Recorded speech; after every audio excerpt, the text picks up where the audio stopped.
Well, it's just about sundown. We might as well make camp. I'll go look for some water. I'll get some wood.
What is it?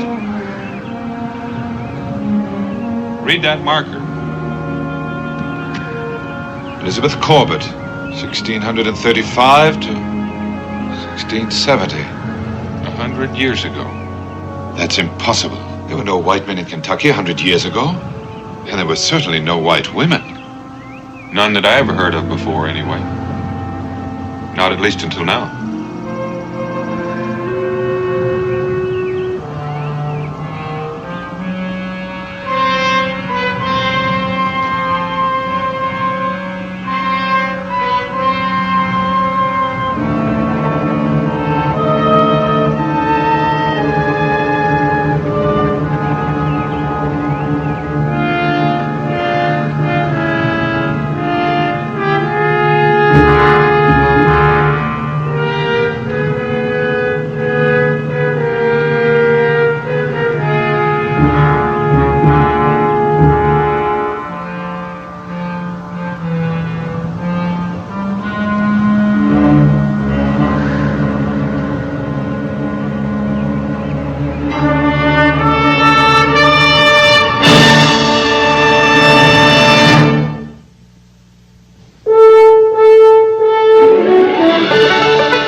From a coonskin cap on the top of old Dan to the heel of his rawhide shoe, the rippenest, roaringest, fightingest man the frontier ever knew.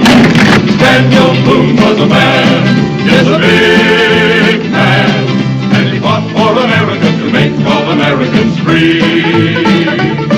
What a Boone, what a doer, what a dream come truer was he.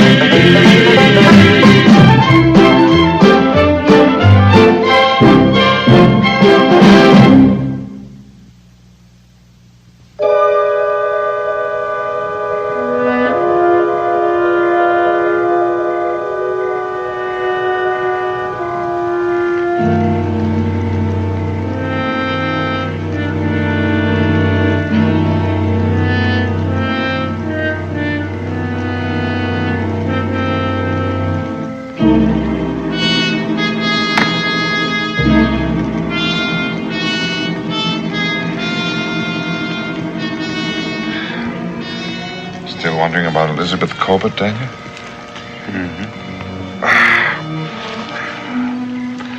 Well, maybe the whole thing was just a hoax. You think so? I've been lying here puzzling who she might have been, where she come from, what she was doing out here in the wilderness 100 years ago. Well, this is a strange land, Daniel. It's seen many strange things. More than we can imagine.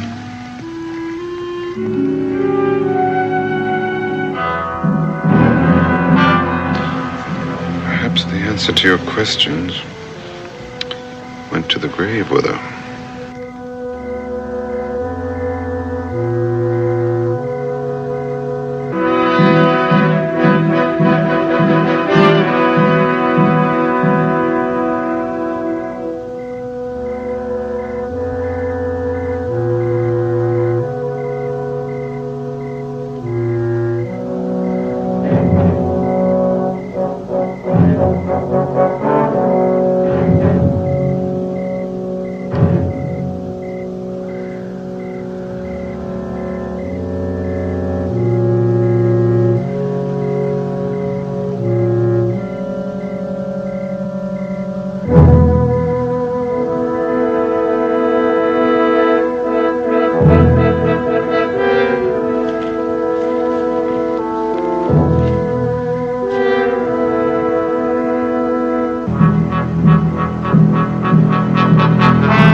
she came from in the first place?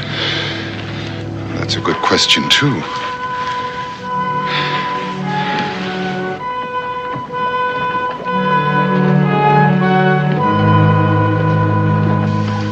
Well, when Mingo and I turned around, she was gone.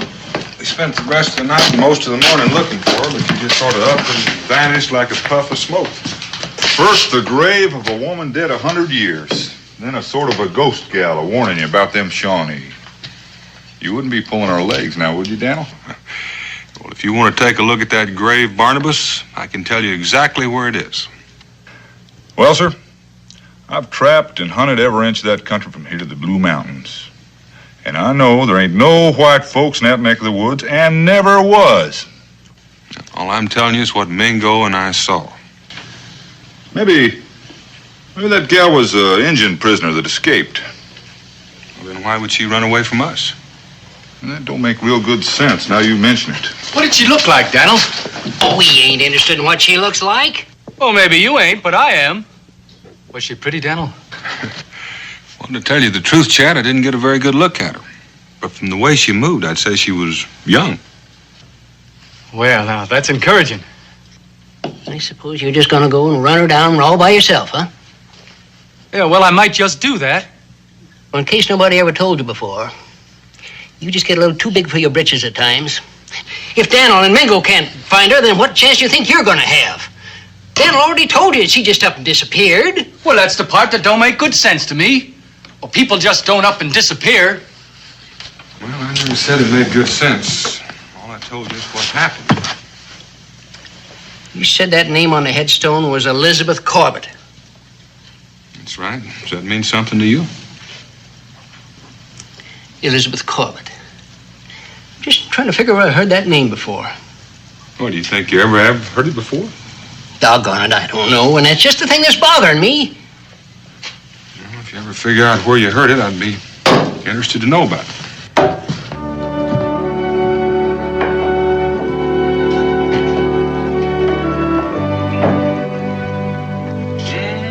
Something smells good. What have you got in there? Oh, you'll find out at supper time. Well, would there be enough to go around if Mingo stayed? Mingo? Yeah, he's outside chopping wood. Why, Daniel Boone, is that any way to treat a guest? He doesn't know he's a guest yet. I thought I'd better come in and ask first. Now, you know better than that. Well, as I remember it, the last time I brought somebody home as a surprise, you were kind of put out by it. As I remember it, the last time you brought somebody home as a surprise, there were 11 of them. I guess that is kind of different.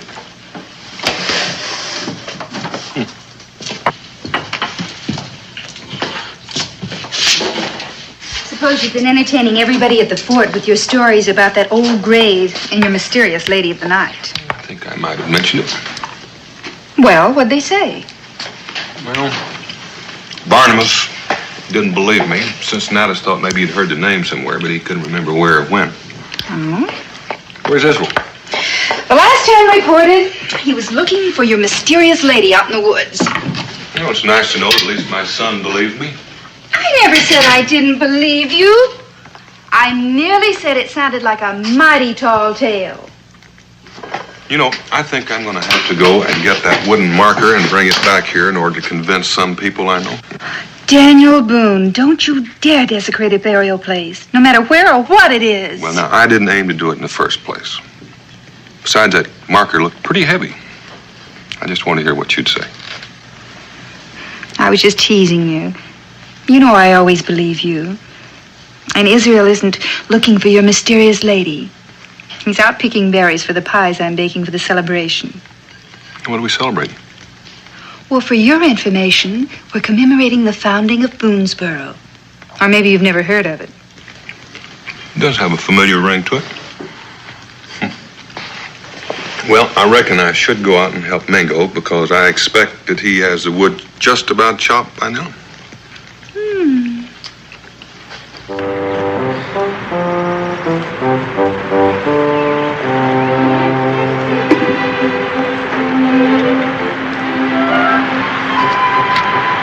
Well, I guess that's enough for Ma's pies.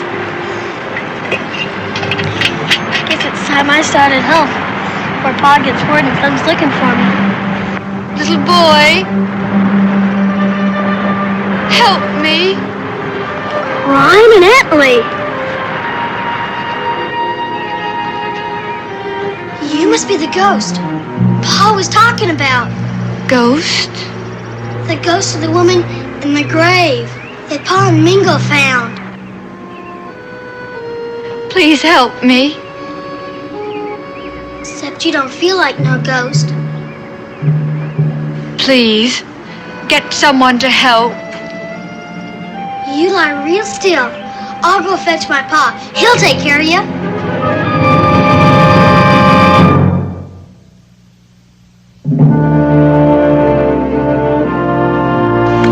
My name is Elizabeth. Elizabeth who? Just Elizabeth. It wouldn't be Corbett, would it? Why do you say that? It's just a guess. It's a name I saw on a grave marker near where I found you. Well, I don't know anything about any grave marker. Where's your home, Elizabeth? I can't tell you. Why not? I can't.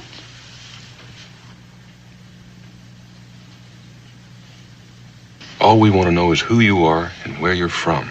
Maybe that way we'll be able to help you. No. Why did you run away last night after you warned us about the Indians? Please don't ask me things that I can't answer. Can't, Elizabeth? Or won't? I think I better... Nonsense, child. Now lie still. You need food and rest. And there'll be no more questions, will there, Dan?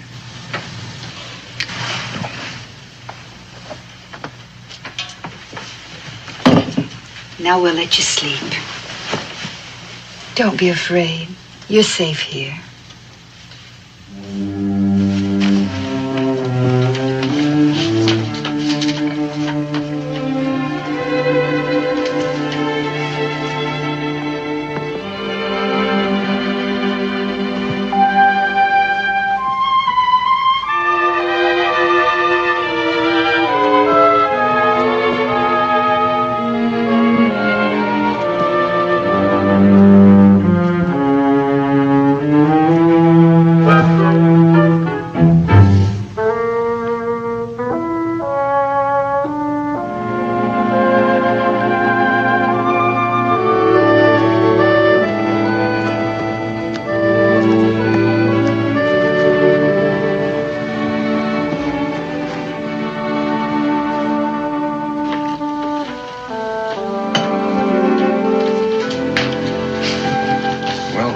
What do you think about my tall tale now?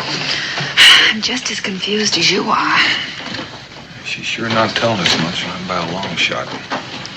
Maybe she's lost her memory. I don't think so. I think she's downright scared to death. Scared of what? I don't know. I wish I knew. And I also wish I knew what we're going to do with her. Well, we'll just have to wait. And maybe if we keep her here for a few days, she may feel she can confide in us. Maybe. One thing is certain. I'm going to take her to the fort tomorrow and get her some decent clothes.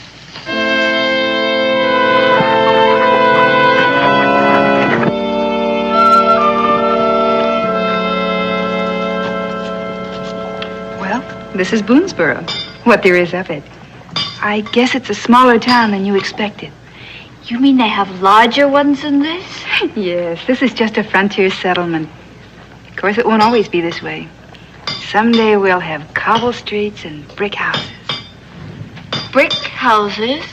You mean you ain't never seen a brick house? Israel. Well, gee, I'm only a little boy, and I've seen Israel Boone. Let's go to the store, look.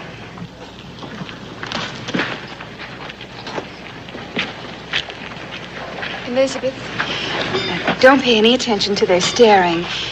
You're a stranger. Well, we don't get many strangers here. They don't mean any harm.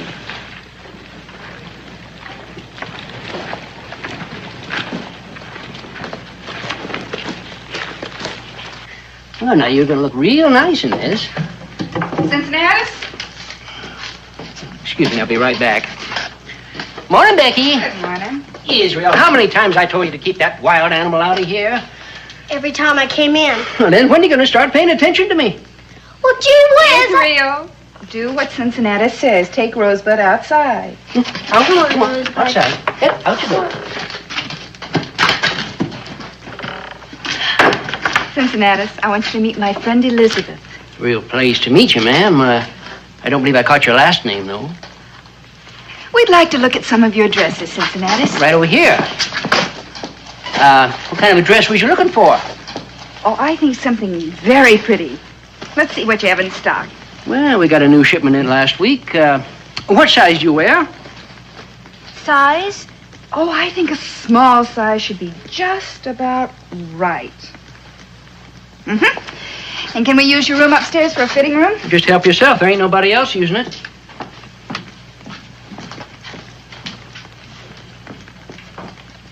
Yeah, I reckon I gotta beg your pardon, Daniel. You told us that story yesterday, I could have swore you was pulling our leg.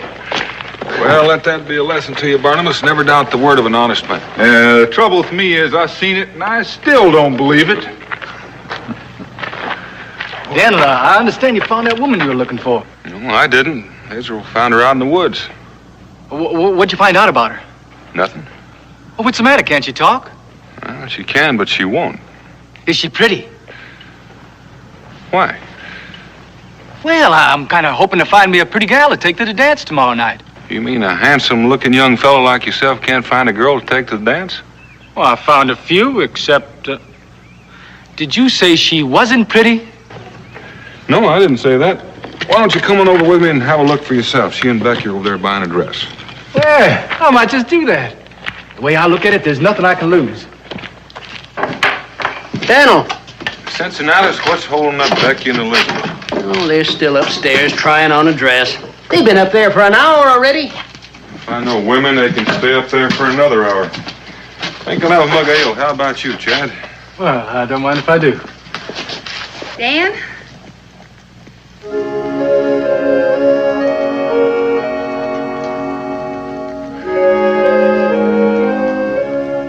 Wow.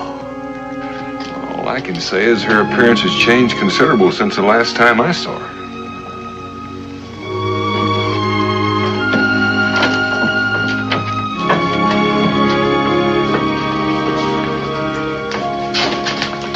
Well, what do you think of our young lady now? Well, I think she looks all fast and fine in her new gown. Then I'd say our transformation has been successful. Oh, Elizabeth, I'd like you to meet our good friend, Chad Oliver.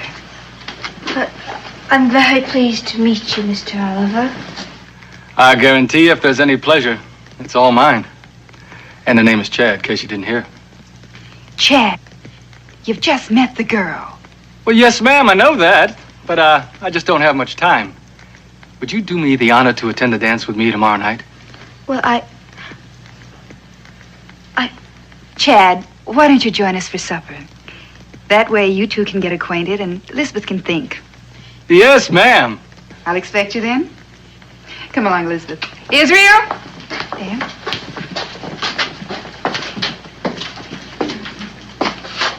Why don't you close your mouth? You look like a bullfrog trying to catch flies.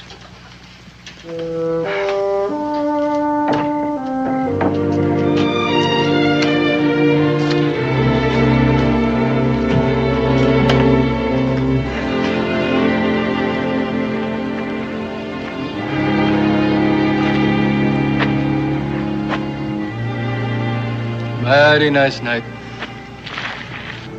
Yes.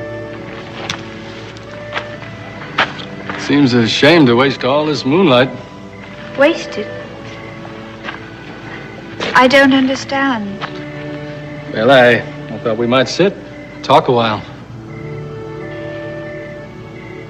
You worried about Rebecca? I don't reckon she'll mind you stay a while. She's the one who said we ought to get better acquainted. Come on, sit down. Come on, sit.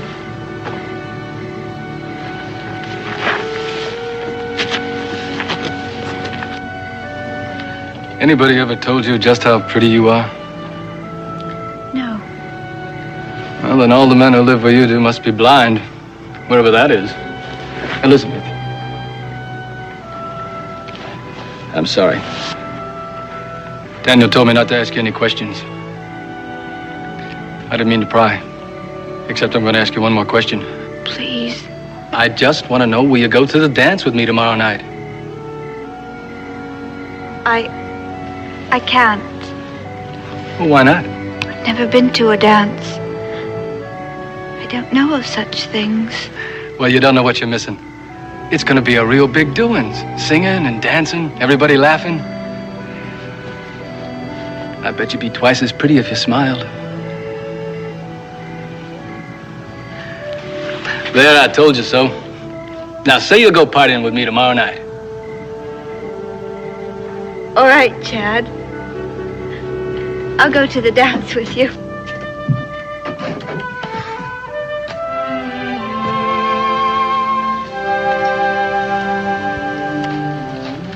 What's bothering you, Dan? I know something's troubling you. I just wish I knew what she was hiding. She'll tell us. She will. After she gets over being lonesome and afraid. You'll see.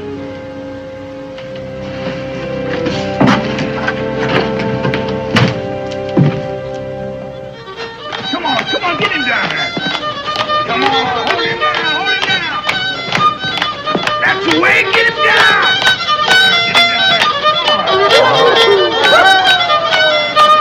Get him down there,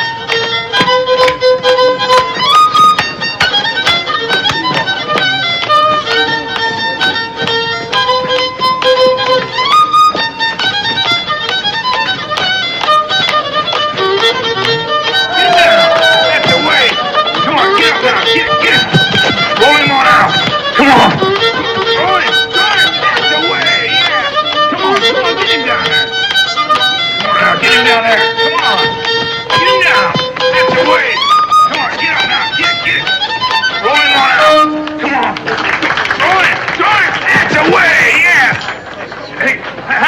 In the winter, Daniel. Well, some other time, Barnabas. Oh, boy. Chad, how about you? No, I got more important things to do. Come on, Elizabeth, let's go over there and try a dance. Victor. Come on, get him down there. Come on, hold him down. That's the way, get him down. Now, get him down there. Come on, get him down. Roll him on out.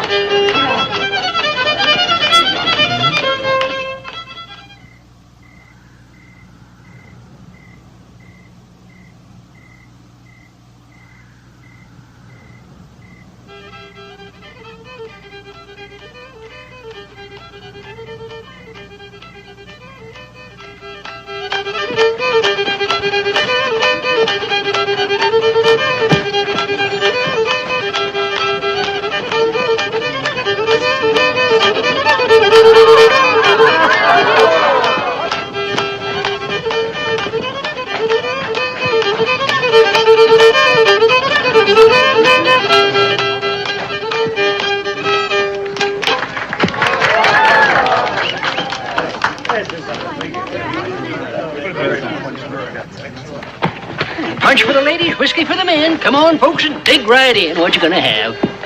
Well, I reckon we'll have one each. All right? You glad you came? Oh, this is the most exciting thing that's ever happened to me. You know, I had no idea people could live like this. Well, shucks, this isn't anything. Where do you see the towns east of the mountains? Do you think I will someday? That's up to me, you will. Next time I go to Salem, you and I can go out there. Dad? Dan and I are leaving. It's past Israel's bedtime. But there's no reason why you two shouldn't stay. You will see Elizabeth gets home safely, won't you? Oh, yes, ma'am. You can depend on that. May I have the honor of this next dance? And we'll be saying good night. All right, Dan.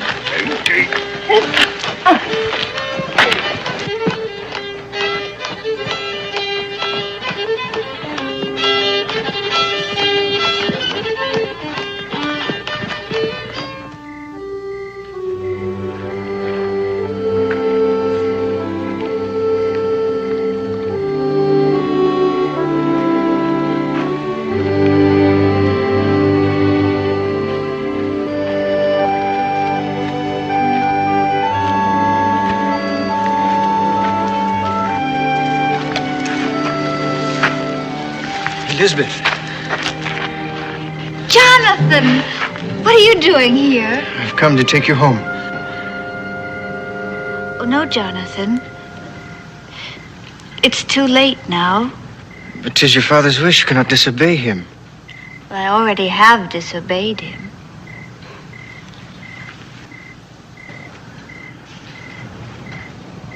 But you won't again. Come, Elizabeth. Maybe you didn't hear the lady. She said she didn't want to go. Isn't that right?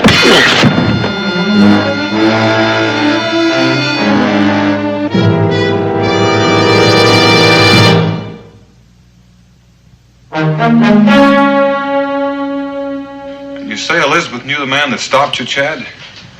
She called him by his first name, Jonathan. Jonathan. And he said he'd come to take her home to her father? Yes, ma'am.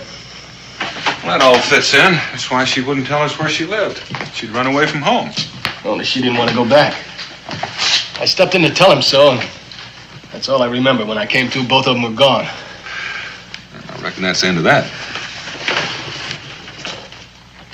You mean to say you aren't going to do anything about it? Well, why should I? Well, I just got through telling you she didn't want to go.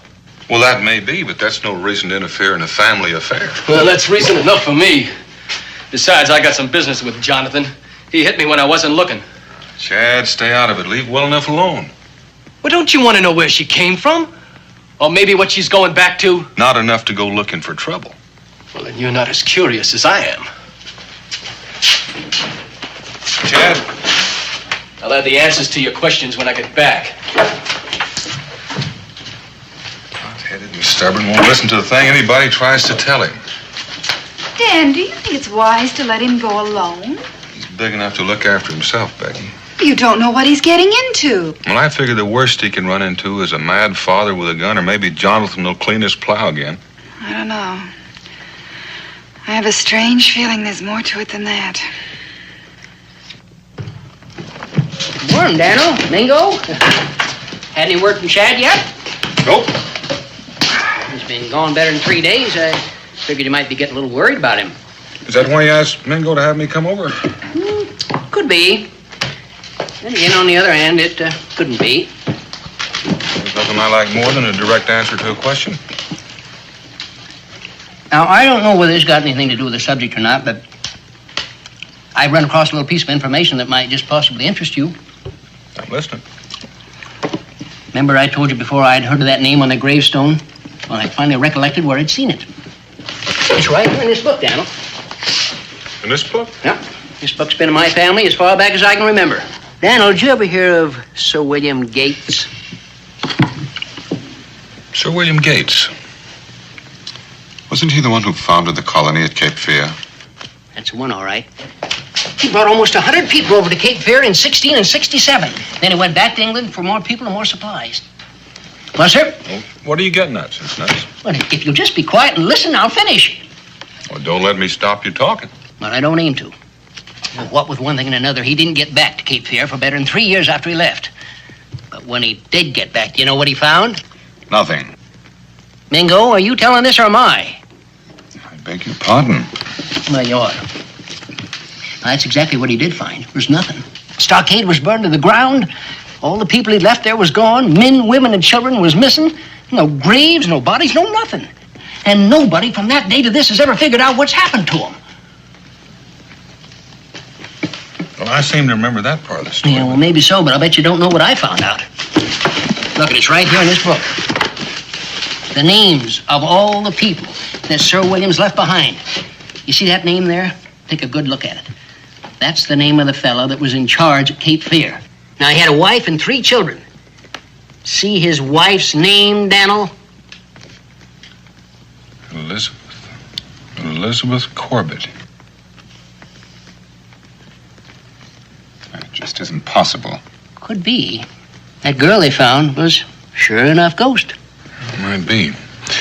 That sure was no ghost that hit Chad. What do you think, Daniel?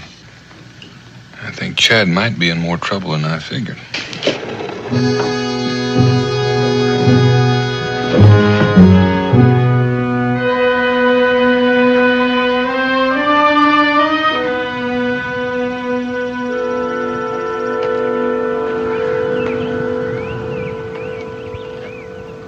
trace of them, Daniel? Pick up any sign the other way? The man thought about it long enough he could convince himself this was the end of the trail. Well, I might believe in one ghost, Daniel, but not two. And I'm reasonably sure that Chad is a living human being. No, from here they must have taken to that rocky ridge. Which means that you and I are going to have a lot of quartering to do to find out where they left it. That rocky ridge is at least 10 miles long, and we have no way of knowing whether they double back on us or not. Might take us 2 or 3 days to pick up the trail if we're lucky. There might be a shorter way, if you care to gamble. How's that? It has to do with Indian legend. But then some Indian legend has a basis in fact. This one tells of a valley to the west where no man travels. But there's some truth in it, and if a person was seeking sanctuary, that might be the very place. I know that place. I've never traveled through it. It's always too rough a going. Well, might be worth taking a chance. We're just wasting time here, and I'm not about to turn back now.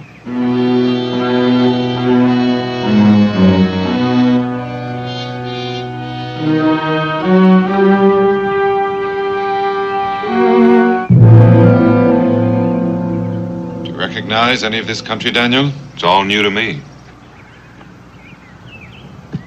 According to the legend, no man has ever set foot there. Considering all the trouble we had getting here, I can understand that. What do your people call this? The Cherokee, they call it the haunted place. I can understand that, too. Of course, every tribe has its own name for it. The Shawnee call it the home of the dead. To the Creeks, it's the Valley of the Spirits. But whatever name he gives it, every Indian believes that this is the place where the spirits of his ancestors dwell. To all the tribes, it's sacred ground. It's described as a place of shadows and silence, where even the birds don't sing. Some believe it means death to look upon it, or even speak of it. Mingo, you don't want to go down there, do you? Well, to tell you the truth, Daniel, I have just enough of the Englishman in me to laugh at the legend, and there's just enough of the Indian to know better. That's all right. I understand. I'll try to be as quick as I can. Well, now, just a moment, Daniel. I may not want to go, but I didn't say I wouldn't.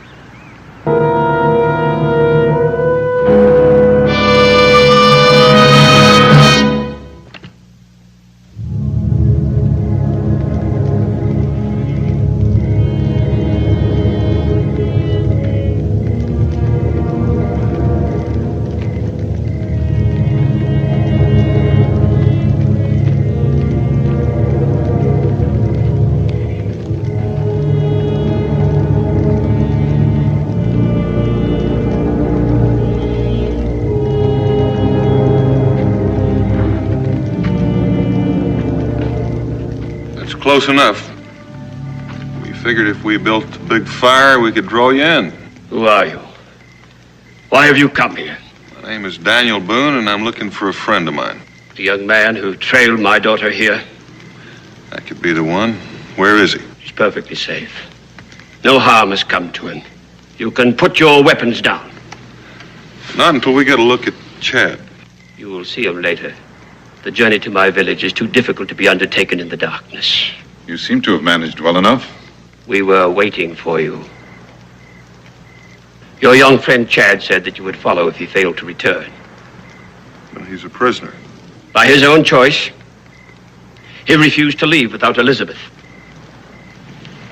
Why not let her go? She left once before. If you will permit us to warm ourselves by your fire, perhaps I can explain it to you.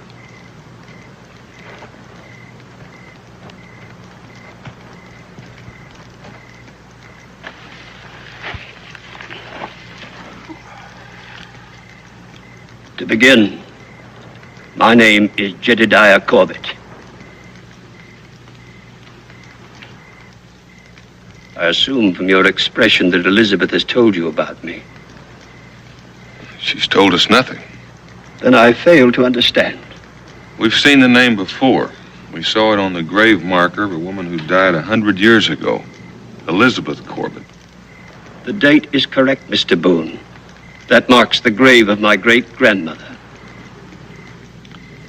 The name also appears in the diary of Sir William Gates, who founded the colony of Cape Fear in the year 1667.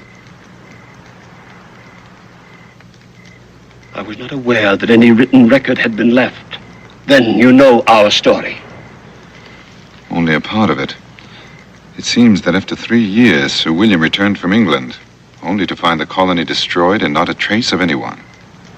It's always been assumed that there were no survivors of whatever cataclysm took place there. It was an Indian massacre. A great many died there. Many others along the way as they fled westward towards these mountains. How'd you happen to come here? A miracle, Mr. Boone. A miracle. A sign from the Lord. They entered into this valley, and the Indians did not follow. From what I've seen of it, I wouldn't exactly call it the Promised Land. It was the will of the Lord. He gave them sanctuary here. No Indian will come here. This is forbidden ground to all the tribes.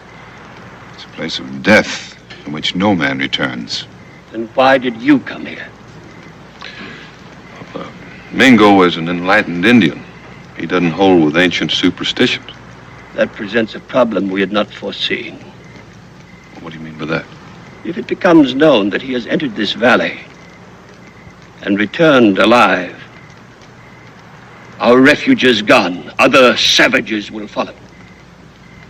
This Indian must never leave this valley.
Nice little place you have here, Chad. It might seem strange at first. It kind of grows on you. How long have they had you locked up in here? Well, ever since I got here. That's a little bit hard to say, because in here you can't tell the day from the night. I suppose they brought you in blindfolded the same as they did me. That's right. Daniel, it's my fault you're here. If I'd only listened to you. It's a little late for that, isn't it, Chad? I reckon it is. I just wanted you to know. Have you seen Elizabeth? I ain't seen anybody, except 3 old men who feed me once a day. Why 3? One of them carries the food, the other 2 got clubs. I guess they're afraid I might make a run for it. That seems an unnecessary precaution. Where would you run? How would I know?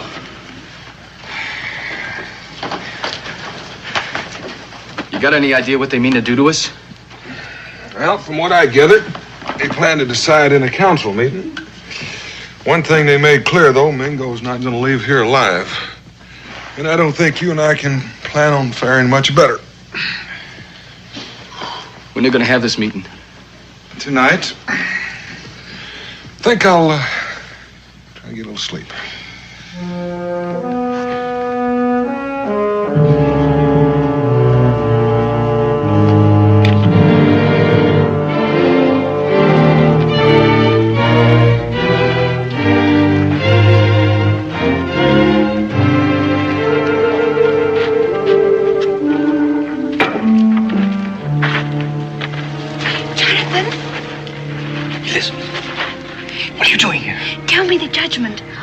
No. This is not a matter for women. Oh, but it is for me. Tell me the judgment. All 3 of them must die. No. No, I won't let that happen. It was put to a vote, and the vote was fair.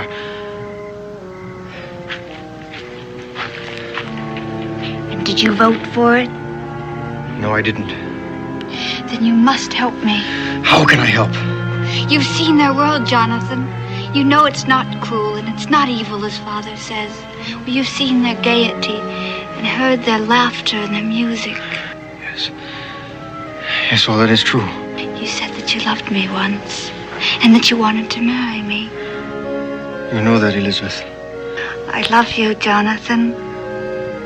Come away with me. We'll leave this valley and we'll take the others with us.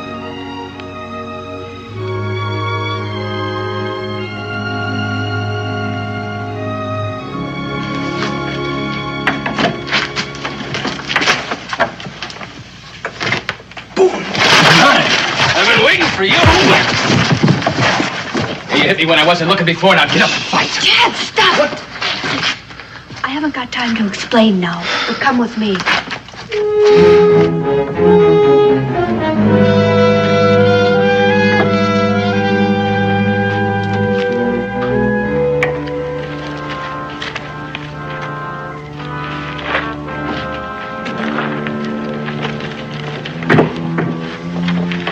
Jonathan, I had it coming to me. Keep close together and hurry. Father's treacherous at night.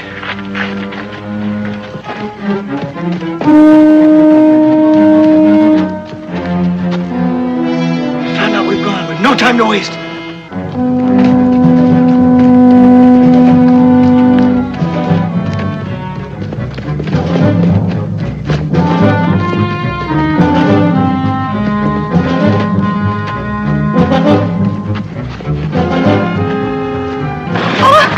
What is it?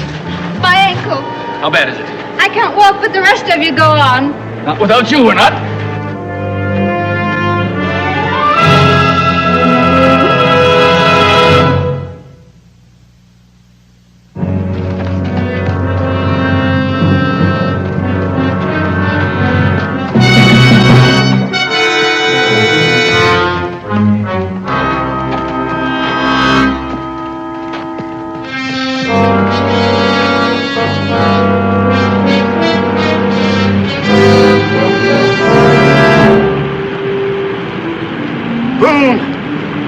Boone, Mr. Boone, come back. There's no need in your running now. That's far enough. Go back to your village, Corbin. Don't try to follow us. I'll dump this bridge into the gorge with you on it if necessary.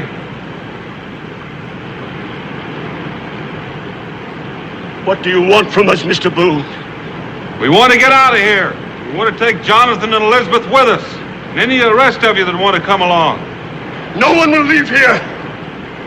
This is the only world we know. We are content with it. Well, then be content. Don't try to force it on your children. Elizabeth, my daughter, what do you say? I'm leaving, Father. And Jonathan? Where Elizabeth goes, I will go too. Then go.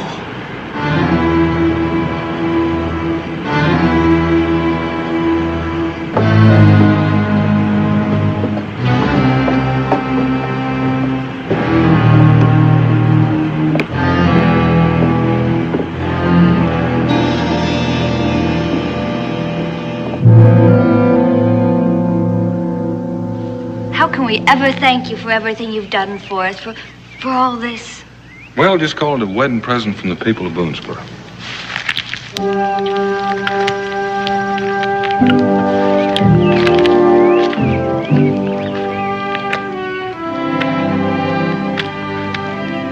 I wonder if the others will ever leave that valley and come here. Oh, it's possible, Mingo. Maybe in time a few of them will straggle out. You know, there's a question I've been meaning to ask you. Would you really have destroyed that bridge if Corbett hadn't stopped? I don't know, Mingo. I'm Glad that's one decision I didn't have to make.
Mingo, I got him!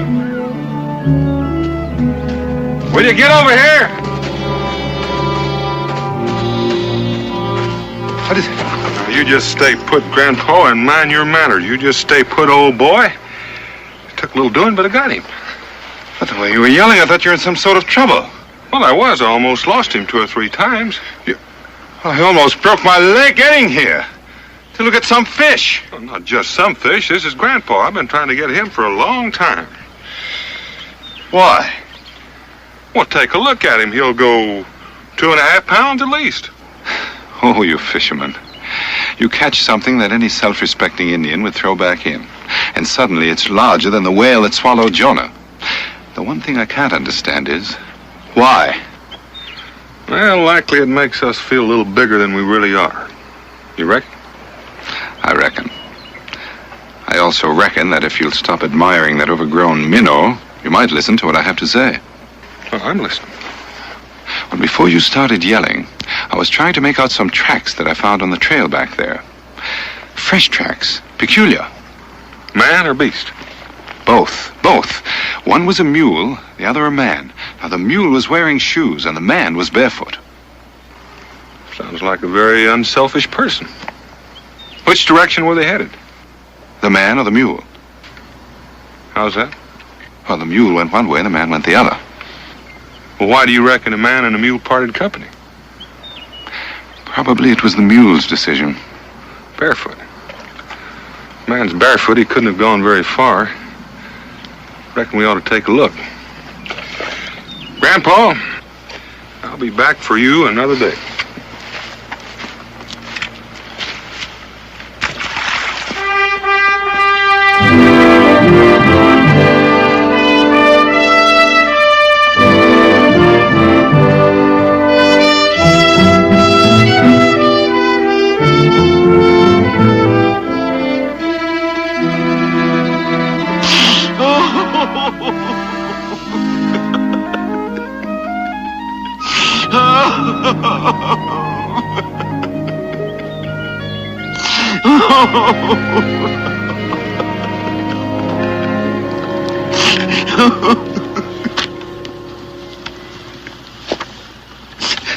It makes me ashamed.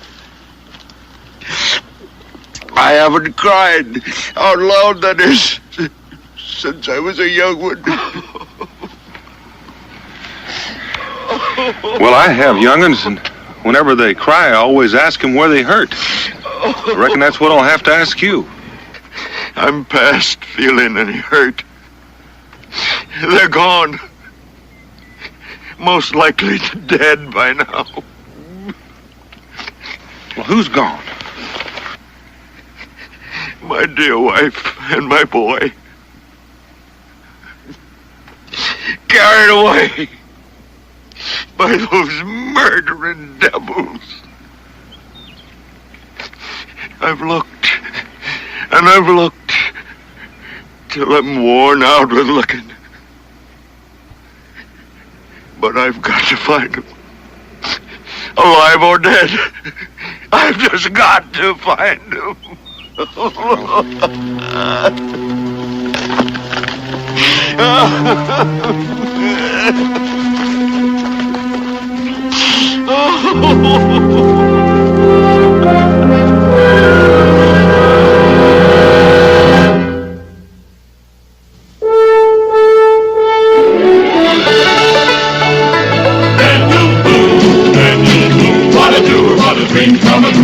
Daniel Boone. From his moonskin cap on the top of old Dan to the heel of his rawhide shoe, the rippin'est, roarin'est, fightin'est man the frontier ever knew. Daniel Boone was a man, yes, a big man, and he fought for America to make all Americans free. What a boon, what a doer, what a dream come truer was he.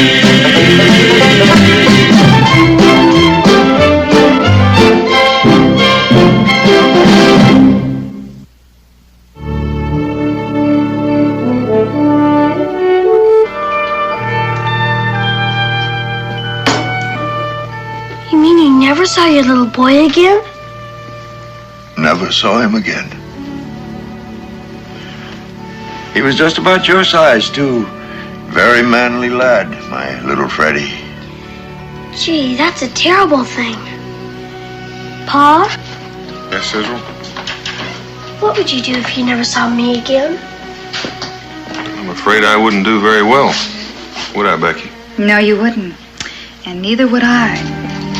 I just wish I could say something to comfort you, Mr. Ledbetter. Well, you could call me Jasper. The only Mr. Ledbetter I ever knew was my pa. Are you sure those Indians were Delaware? Well, being from the East, I don't know my Indian tribes like you people do, but we was traveling through what I understood was that territory. Wasn't much time for introductions, you understand? They just surrounded our wagons, and last thing I remember was getting hit on the head. When I come to, there they were. 4 men lying dead. And my wife and my little boy gone. I buried the dead and started looking for my family. Those Indians must have carried them off. They must have. But why? Considering they didn't even take time to lift your scalp. Well, my wife's a very pretty woman. I know it's hard to believe a homely old man like me, but my Lucy's as pretty as... As pretty as my ma? Well, Lucy's a bit older, but she's still as dainty as a little doll. She has a lovely hair, sort of a pale yellow color of wheat when the sun shines on it. And her voice is soft. So soft you have to bend down sometimes to hear what she's saying. Maybe one of those Indians is partial to yellow hair. I've got to think that, Miss Boone. I just got to. It's the only thing that keeps me going, keeps me believing that they might not kill her. First, I'd hope that she and little Freddie got away. You know how you hope. But then, if they had, I'd have found them. Jasper, where did you pick up that mule? That fool mule. I got him in Maysville. I should have bought me a horse, but the man in the stable says, thing to get is a mule. I reckon he had one he wanted to get rid of. Took all the money I had. Looking back on it, I'd like to poke that man in the nose. And come to think of it, I'd like to poke that mule in the nose, too. You know, it's the only animal I ever met that didn't like me. He didn't like me from the start. I could tell by the way he looked at me. You know what he did one night while I was sleeping? What? He ate one of my boots. That's how come you found me barefoot. My feet haven't been warm since. Won't you move over there by the fire, Jasper, and warm them up? Here's we'll get that chair. No, I hope I'll be able to walk by tomorrow. It feels good. I don't know about that. They look like they need a lot of rest. I can't rest. I gotta find my family. Mr. Boone, I need your help. I know it's a lot to ask, but sometimes a man's just gotta ask, even beg. Well, there's no need to, Jasper. I'll give you all the help I can. You mean that? You give me your word? I give you my word. You're everything that people say you are. Well, I hope not everything. Well, even in Pennsylvania, where I come from, people speak of Daniel Boone, speak highly. And when I got to Maysville, wasn't a soul didn't say Daniel Boone's the only man in the world can help you. Mr. Boone, I haven't got anything, but I'll make it up to you somehow. I don't know exactly how, but I will. There's no need to worry about that, Jasper. Come in. Becky? Yeah? Well, how are you feeling, Mr. Ledbetter? Well, my feet are still cold, but my heart's warmed up considerable. How are your feet, Mingo? About the same as usual, I guess. Why? Because you and I are going for a walk. A pretty long one. I thought you were going to say something like that. Now, Dan, can't it wait until morning? Well, I'd like to be well on my way by morning. Where? Where are you going to start? You said it was the Delaware, so we'll start with the Delawares. I think we should travel separately. Very well. We've got a lot of ground to cover and not much time to do it in. Israel, you take care of your ma. Sure, Pa. You take care of those feet. Wish I could go with you, Mr. Boone. It just don't seem right somehow. You doing all this for a stranger and me just sitting here in front of the fire all warm and comfortable. We haven't done anything yet. You just keep hoping that we do. I'll keep hoping, and I'll do a little praying, too. I'll be right back.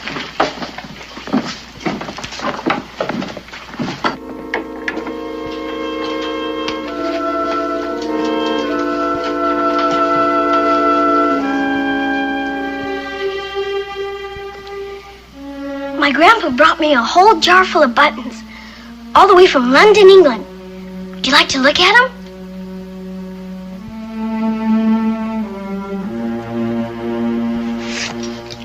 Would you like to see my new knife?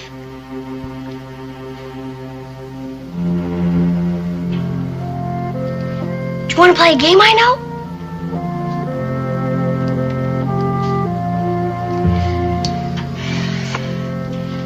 I know how you feel, Mr. Jasper. I reckon there's not anything you'd like just now.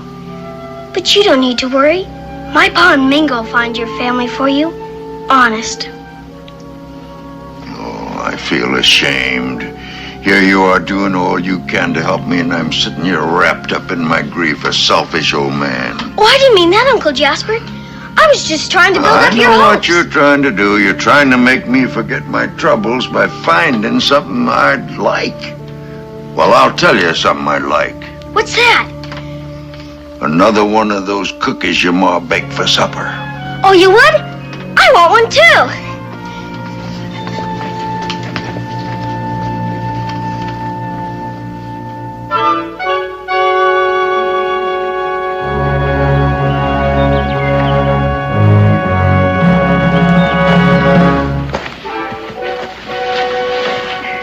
Seven people in that wagon. He claims that they were attacked by the Delaware. We've been at peace so many moons. Why would we attack them now? Well, I was hoping you hadn't. Your hope is fulfilled, my son.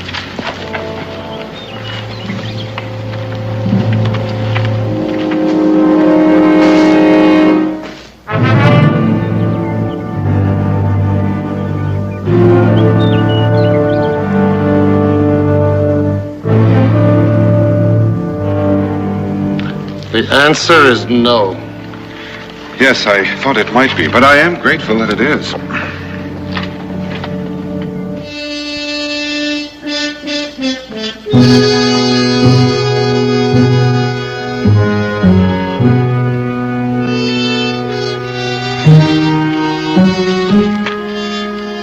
beg your pardon, stranger.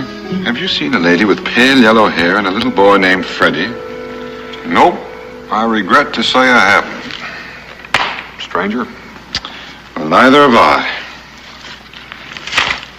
I traveled almost as far as the headwaters of the Muskingum, and I accomplished nothing except perhaps to make several persons rather angry. I did a good deal of that myself.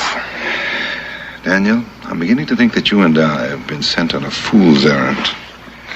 Glad to hear you say that. I don't like feeling foolish all by myself. Jasper claimed he was attacked somewhere near Maysville. You did talk to the people there. No one knew anything about it. Yes, and unless everyone is lying, no one in the Delaware Territory knows anything about it. I find that very curious. Jasper was addled, confused. He was hurt, grieving for his wife and his boy. He must have made a mistake because he was confused. Mightily confused. Between the two of us, we've tracked for miles and miles. If Jasper's wagon had been attacked, there would have been some trace of it, and yet we found nothing. And where are the graves of the 4 men he buried? If there had been a massacre, someone would know. You'd think they would.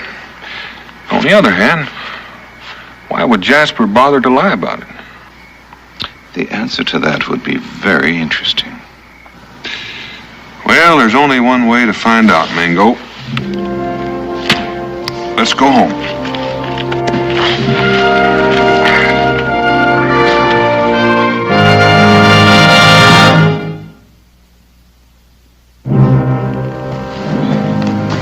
Uncle Jasper! Uncle Jasper! Hello, boy. Guess where I got Uncle Jasper? Go on, guess. Let me see now. What could it be? An elephant. No, it's something really. A present for you. Something you want real bad. Oh, then it couldn't be an elephant. Let's see. Is it a... It's a cloudburst. No. I'm disappointed. I've always wanted my own cloudburst. Did you give up? Yeah, I give up.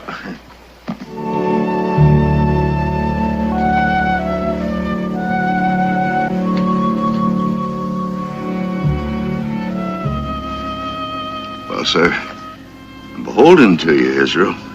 Go on, try them on. They'll fit, too. How do you know they will? I measured your foot while you were asleep last night. You know, I felt something tickling me, and I thought I was dreaming about a feather.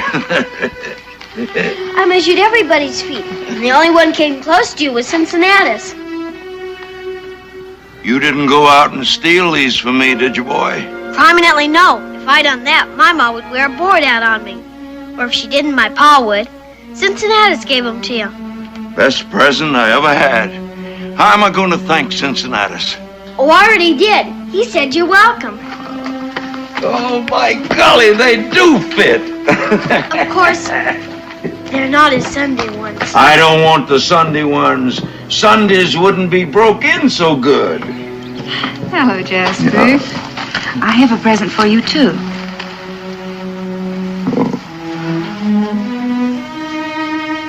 Miss Boone, this is a beautiful shirt. Well, it's warm. And so are you, ma'am. And so is the whole Boone family. Warm and kind. Well, you just wait. When my pa gets back, I bet you he'll have a present for you, too. Come along, son.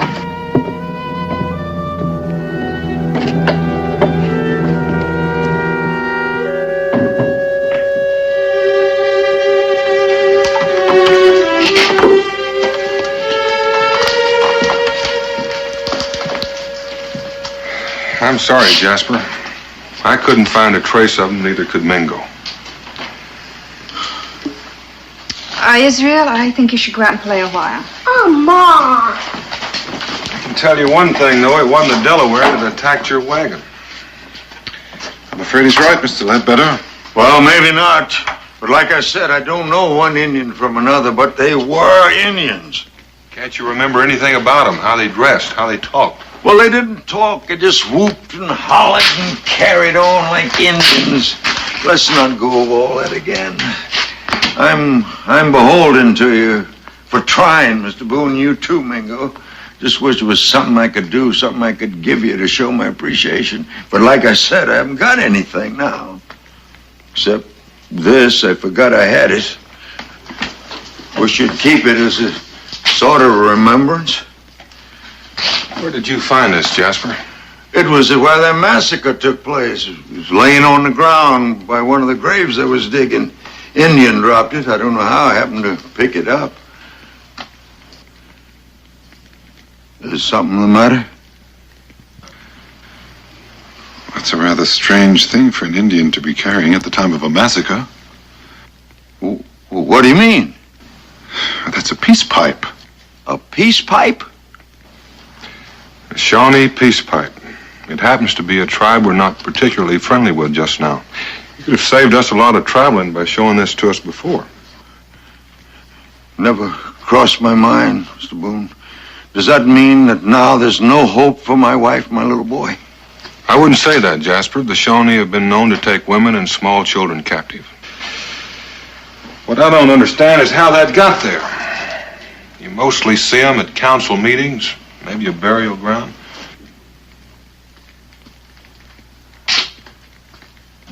Burial ground? It's one of their customs. That doesn't make any sense. Which way were you traveling when you got to Maysville? Well, to tell the truth, I don't rightly know. The shock and all. I was just walking, hoping to find some place where I could get some help. Is it real important? Well, it would be if you knew for sure, but since you don't know, you don't know. So we'll just forget that part of it. Wish I could be of more help to you. Well, I wish you could too, Jasper, but a man doesn't think straight at a time like that. So we'll do just what we know. Well, what do you mean by that? Well, this is Shawnee property. I reckon we ought to return it to him. Dan, do you think that's wise? Now, Becky, I told Jasper I'd help him. You wouldn't want me to go back on my word, would you? No, I don't suppose I would. It's all right, Miss Boone. It's all right. I'll go. These are my kinfolks, and it's my bounden duty to do what I can for them. At least now I know where they are, and I'll go looking for them. And I'll go alone.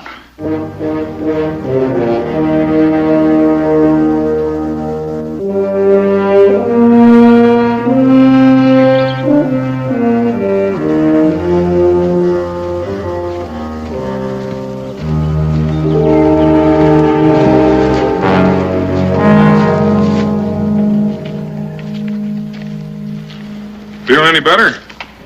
Well, my feet hurt, but that's nothing new for me. Not that I'm complaining. Now, Daniel told you, Jasper, there's no need for you to go. Oh, but I do need. It's my wife and my boy. I'd have gone on before, except then I couldn't even walk. Well, we know that, but we're not sure what we're going to find. If we find anything. Well, it might be easier if you went back. Oh, no. Oh, no. You're trying to get rid of me because you figure I'm too old to do my part, but you can do it. Well, nobody's trying to get rid of you, Jasper. Why don't you stretch out here by the fire and get a little rest? Mingo, I'll stand the first watch. You look like you could use a little sleep, too. I could indeed. Mr. Boone, from here on in, I want to do my share of the watching. Well, thank you, Jasper, but Mingo and I... No, Mr. Boone, I mean it. I really want to do it. It means a great deal to me. All right, I'll wake you when it's time. Now, how soon do you expect to get there? Well, now, that's a little hard to say when we don't know exactly where we're going. Will there be a lot of Shawnee? There'll be enough to go around. Where do you expect to find them? Well, almost any place from now on. Mr. Boone. If fellow once told me that no matter how far away they were, the Shawnee Indians always carry their dead back to their own burying ground. Now, is that a fact? They usually try. That's very interesting. Don't forget to call me when it's my turn to watch. I won't forget. I may not be any use on this trip, but I certainly know how to keep my eyes open.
It's over there. I heard it.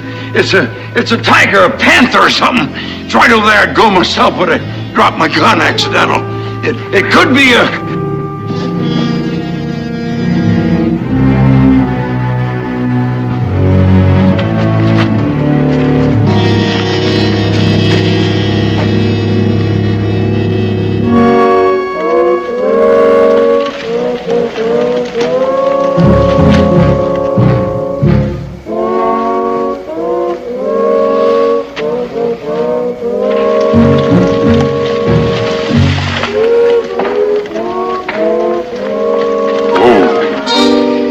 So it was you miserable, good-for-nothing jackass. I've got something to say to you.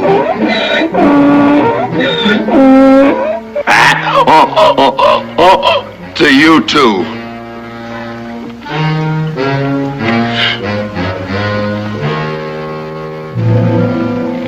And one more question. Why did that mule stray so far? And why in this direction? I guess he's been here before. And so has Jasper. Figures. Well, doesn't that mean anything to you? Mm-hmm. But I don't like to think about it.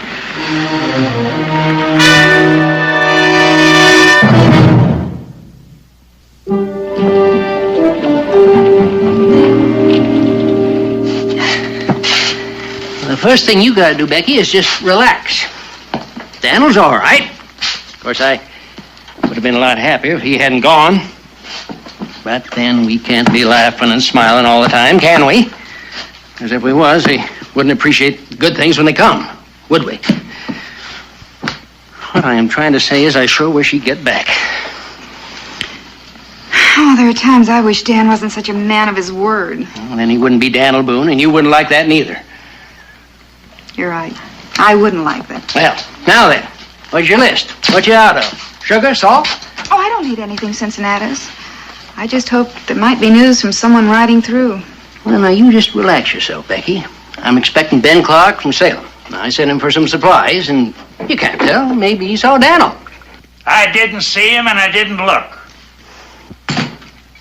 I got held up by two of the meanest critters I ever seen in my life.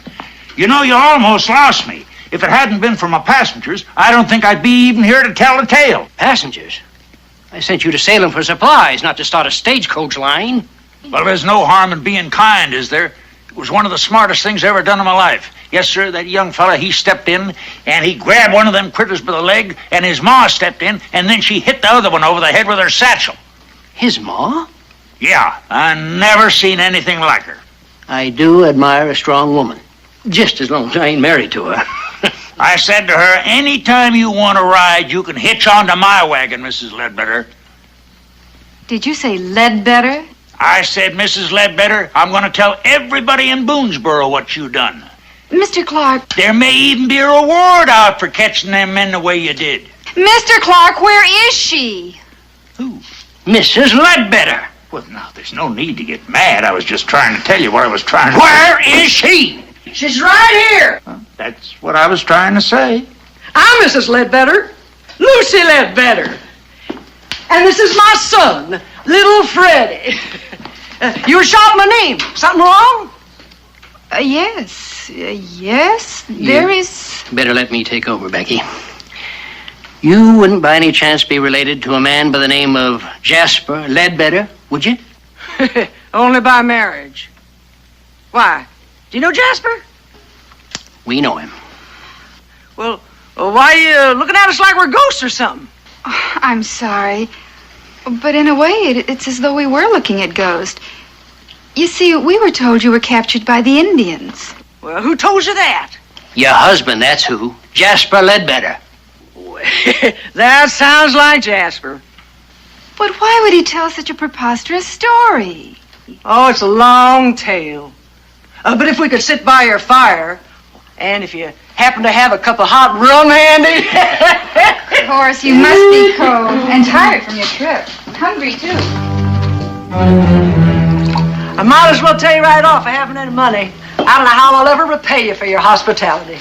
Well, you could start by telling us why your husband set out to hoodwink a lot of us. Well, knowing Jasper, I figured he found out he couldn't do it by himself, so he came here for help. And because he knew that Daniel Boone was the one man could get him into Shawnee country. Well, if you and your ma ain't captives, then what's he lost out there in the Shawnee Territory? Oh, it's not what he's lost. It's what he expects to find. Gold. Gold? Gold? Yeah. I never heard of gold being found in the Shawnee Territory. Oh, it wasn't found there. It was carried there. You see, Bert Gowan, he's an old friend of my father's, struck it rich someplace out west. Well, he was headed home when the Shawnees jumped him. So he hid the gold and rode his pack mule out. Well, where's this, Bert Gowan feller now? Well, he's looking for my father, I imagine. You see, Bert made a big mistake. He trusted Jasper. He made a map of where the gold was hidden and he showed my husband. Well, Jasper was gone before daybreak. So was the map, and so was Bert's mule. Did he mention where the gold might be hidden? All I know is it's somewhere in Shawnee burial ground. A burial ground? That's what Bert said. I don't suppose Jasper ever figured I'd follow him out here. But if he finds anything, I'm going to see that Freddie and I get it. Well, you're not going to get anything, Mrs. Ledbetter. Dan won't go near that burial ground. Why not? Because he wouldn't desecrate it. To the Shawnee, that's sacred ground. Oh, Mrs. Boone, nothing's sacred to Jasper Ledbetter. He's going to get your husband there some way, because he's going to trick him, just like he tricked you all before.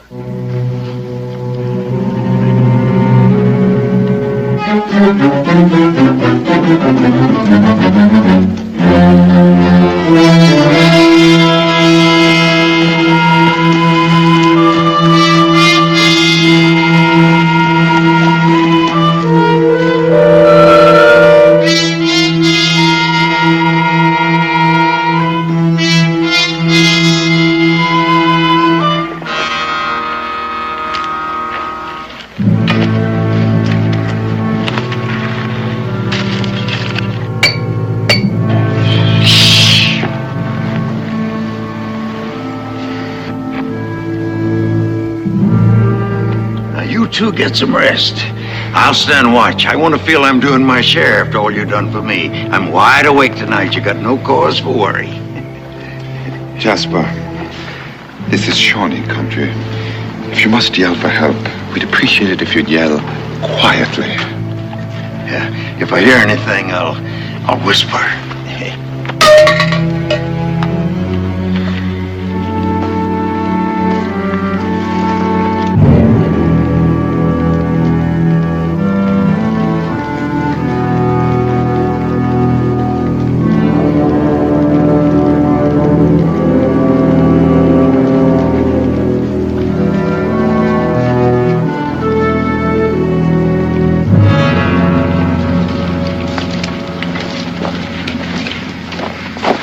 Oh. Why are we stopping here? Looks like we got a lot of daylight left. Well, it's a good place to leave the mule. Grass and water. We can pin him up in that little canyon there so he won't stray. You mean we're all going on from here afoot? That's what I mean, so climb down off of that mule. Wouldn't that take a lot longer? My feet ain't in condition for any fast walking anymore. It might take longer, but it would be a great deal safer. Why safer? Well, if your wife and boy are being held captive, they'll be at Chillicothe. That's the main village of the Shawnee. We're getting close, too close to run the risk of traveling any further with this mule. But what about my Lucy and my little Freddie? Well, what about them? Well, when we get them, they may be too weak to travel. Looks like we ought to have the mule with us so as they can ride. Well, they'll either be able to travel or well, they won't. Now climb on down. We're wasting a lot of time.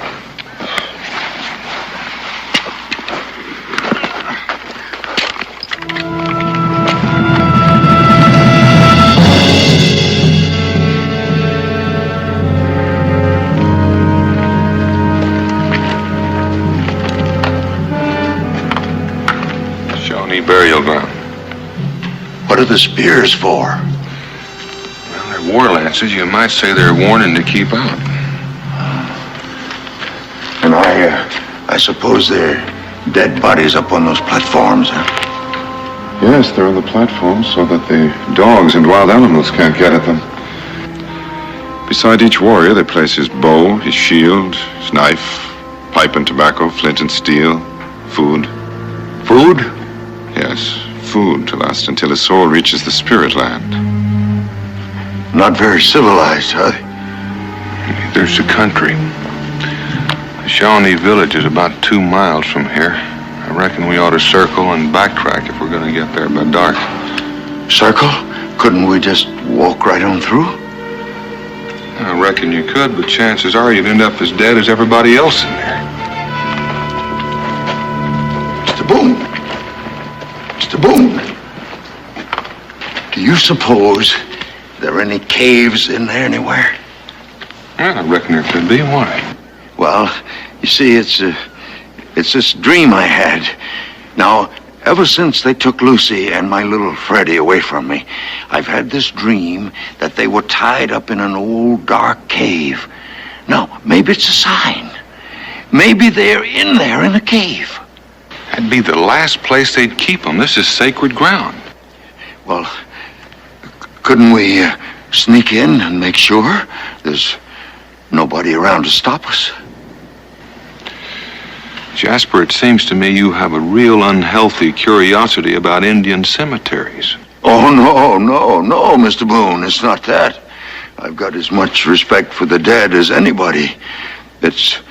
Well, I thought if we just walked in and looked, it would ease my mind. Yes, well, it might ease your mind, but it wouldn't be so comfortable for the rest of you.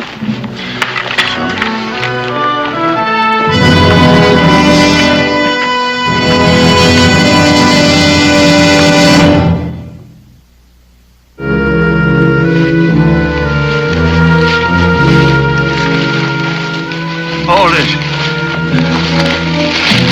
How much further do we have to go? Oh, I'd say 4 or 5 miles. 4 or 5 miles. Mr. Boone, I just can't make it. It's not that I don't want to go. I want to help. But I haven't got the strength. Well, it won't take much, Jasper. I don't like the idea of leaving you behind. Don't worry about that. The good Lord looks after fools and little children. Well, are you sure you won't try to follow us after you get your strength back? You see that rock up there? want you to go out there and get behind it. Mingo and I'll be back by daylight. And no matter what happens, I want you to stay out of sight. You understand? I promise. And I'm a man of my word. Ask anybody. In Pennsylvania, that is.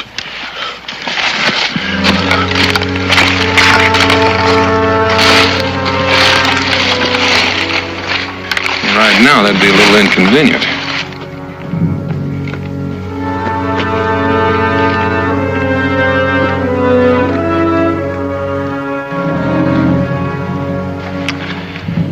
He doesn't look all that tired to me. Mingo, you're a suspicious man. It's the Indian in me. I don't trust you pale faces. But I don't like the idea of leaving him here. Well, I'm not real sure I like it either. But on the other hand, I'm not real sure I'd like to have him along.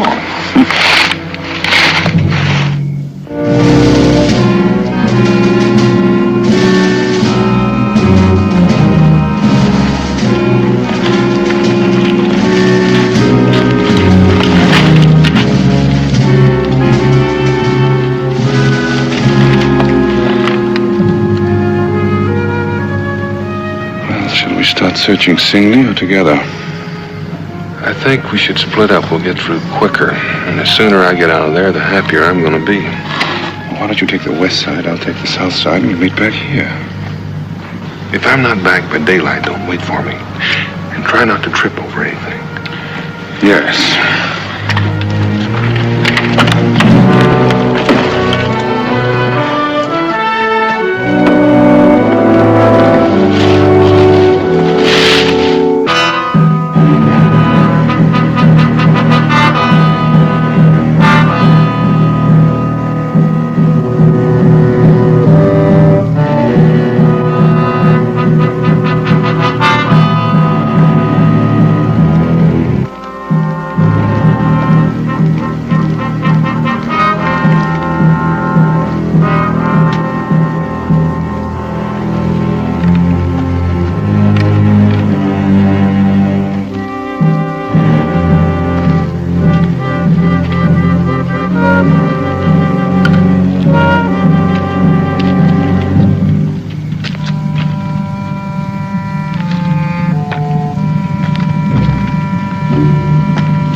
Listen, I didn't mean any harm.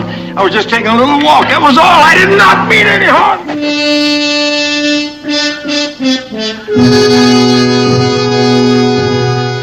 Hey, Jasper, come on out. We want to talk with you.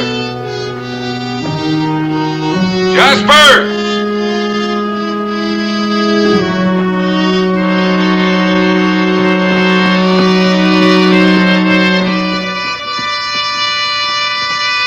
Jasper?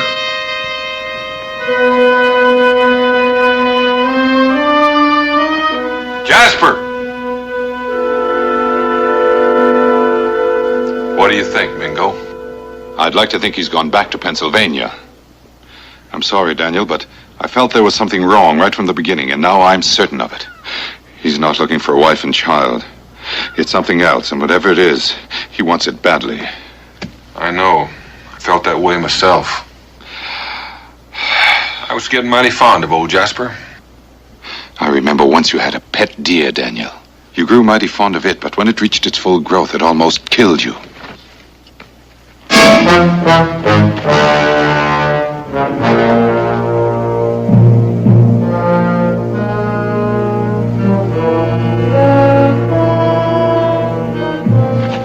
The burial ground. That's where he's been. You know what they'll do to him? And he probably deserves it. And I reckon I can't stand by and let it happen. And if you try to interfere, you're apt to wind up burning at the stake beside him. And that's possible. Mingo, how loud can you yell? Loud enough when it's necessary. I'm almost afraid to ask, but why? Because I want you to sound like half the Continental Army when I lead the charge. When you lead the what? You heard me, the charge.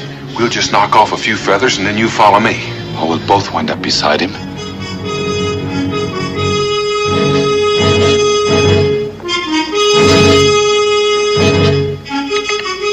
Now. Charge! Follow me!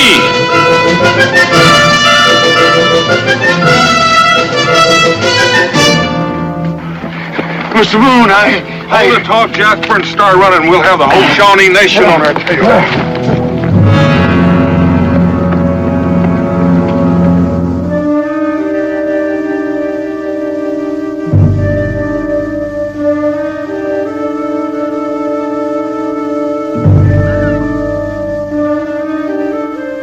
Before I go to the happy hunting ground, Mr. Ledbetter, there's one question I'd like you to settle in my mind.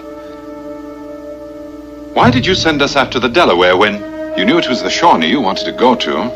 I needed time to rest. I was too worn out to travel then. I was worn out from walking.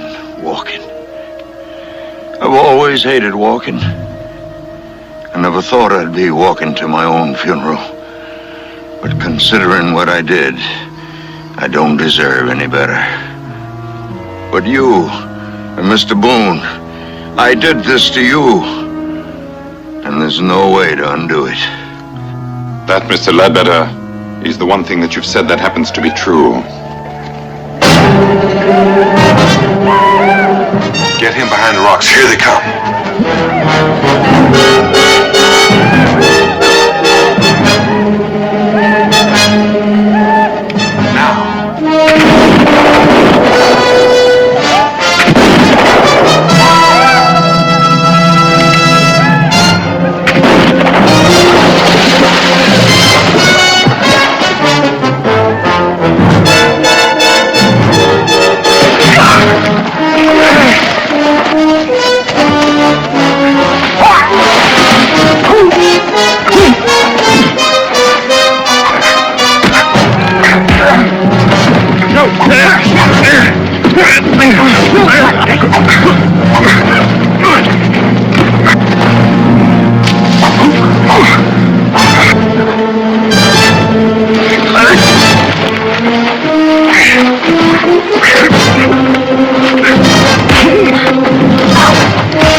That's what I call mighty fine shooting. I told you, remember what I said? I said, charge!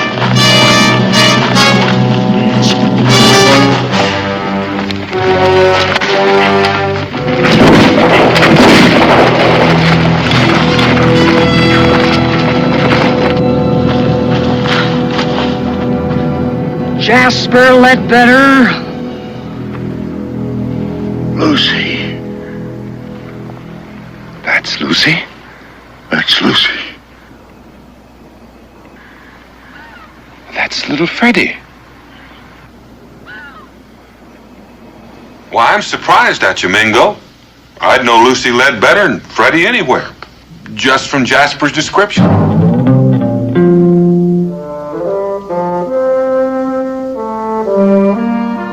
Well, folks, shall we go?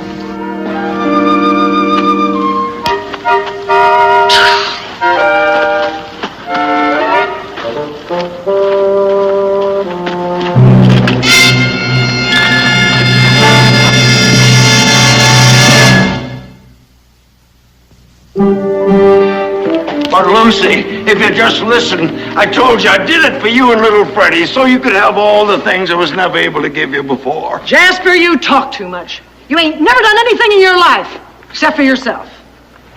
Mr. Boone, since you're the one that's been hurt the most, I'll leave it up to you to name what Jasper's punishment should be. Well, Ms. Ledbetter, do me one favor, if you would, please. Take him back to Pennsylvania and keep him there. I'm afraid I might start liking him again. You don't have to worry about that, none. I'll see that we don't get back away from us again. Lucy, if we go back to Pennsylvania, Bert Gowan is apt to kill me. I wouldn't be surprised, but at least he'll get his mule back. Come on, Freddie. Jasper?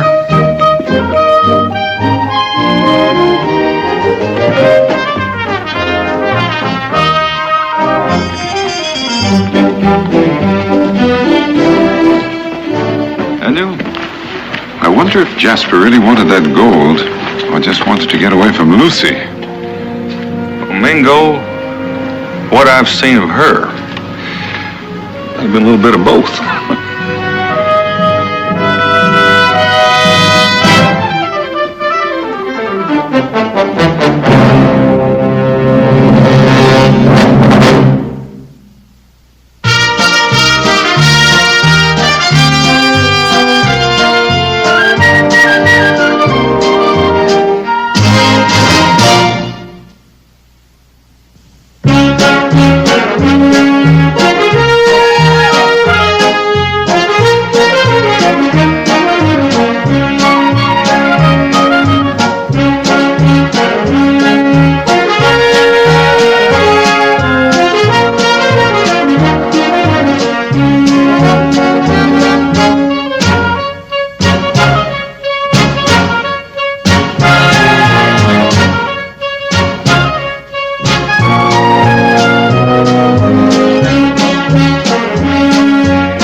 Kills the Shawnee Bear.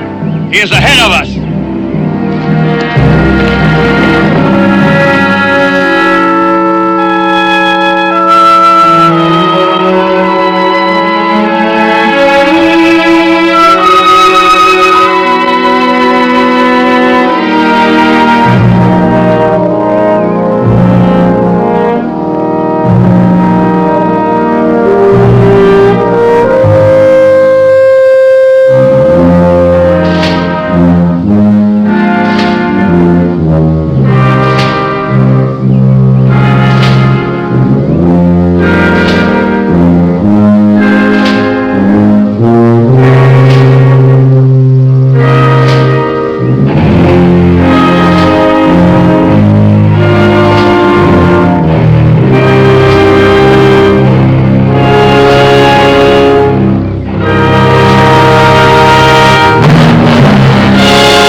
Boone, you big rascal.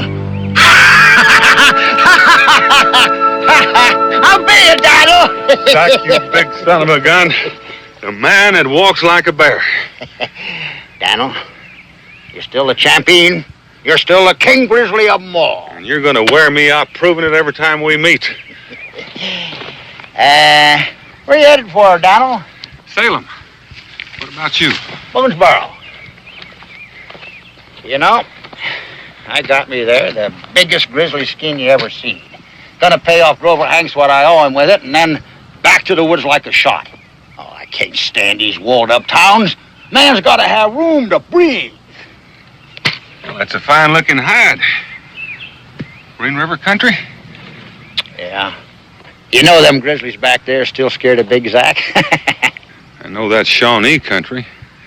As I recall, you killed a Shawnee last spring while you was guiding that Stubbs party into Boonesboro. And maybe it wasn't such a good idea to go back into that country. Well, you know me, Dano. I'm a hunter of bears. And when I hunt them there grizzlies, I act like one of them myself.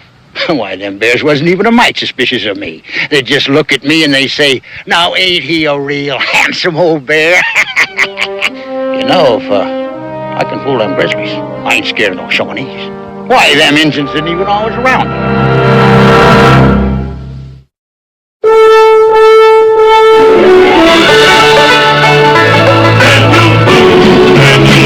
What a doer, what a drink from a brewer was Daniel Boone. From the coonskin cap on the top of old Dan to the heel of his rawhide shoe, the rippin'est, roarin'est, fightin'est man the frontier ever knew. Daniel Boone was a man, yes, a big man, and he fought for America to make all Americans free. What a Boone, what a doer, what a drink from a brewer was he.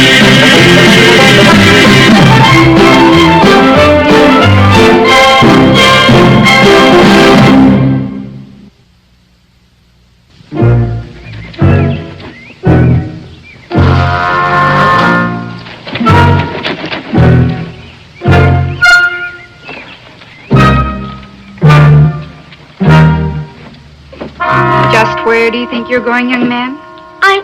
I'm just going for a walk. Well, then you won't be needing that fishing pole, will you? Well, you see, You can put it right back against the wall where you got it. I don't see why you won't let me go fishing. What was the very last thing your father said to you before he left? Not to go near the river unless someone else is with you. Well? Well, I wasn't going to go close to it. Just close enough to drop the hook in the water.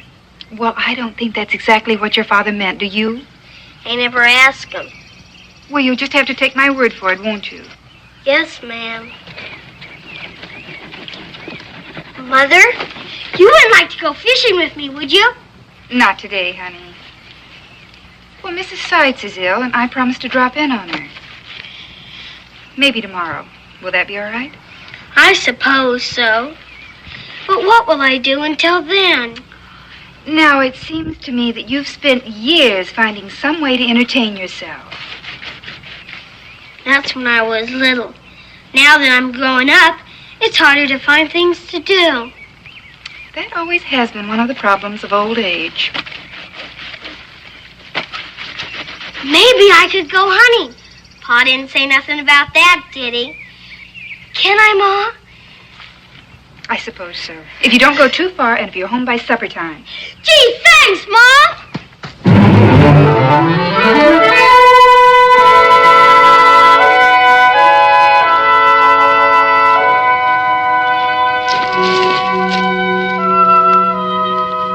Drop them guns.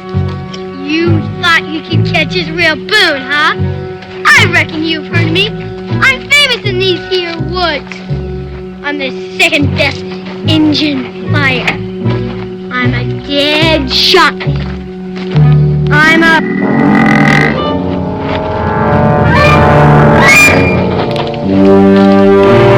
Hey, stop Israel! It's me, Big Zack! Hey, Israel! What'd you catch this time, Israel? Choctaws, Shawnees, Creeks, or just plain little old mosquitoes? Where did you come from, Zack? Where you going? Whoa, boy, whoa. I haven't seen you for months. Well, you're coming at me like a bolt of lightning. Now, about your pa. He's gone to Salem. Yeah, I know that. I met him in the woods. He done give me a message for you. Oh? Don't get in no trouble. Don't go hunting no make-believe Injuns. Well, the cub sure has growed. Left in a itty-bitty thing, and now look at him near onto a man. Oh, feel that muscle. You're going to be a great wrestler, just like your pa. You know, 10 days after your christening, I saw you squirming there in your ma's arms, and I said that there cub's going to have the strongest headlock in the whole frontier. You gonna take me hunting this time, Zack? For grizzlies like you promised? Well, yeah, but you know the bear I'm thinking of, well, he ain't quite grown up to size yet. You know, them little things, they got to take a little time to grow. Come on, boy, climb up there. Come on, up you go. That's it. That there's a bearskin up there, grizzly bearskin. Gonna take it over to Grover Hank, and then I'm gonna go pay my respects to your ma. How's it feel, boy, to be riding the biggest grizzly of them all? Great. All right, boy, let's go.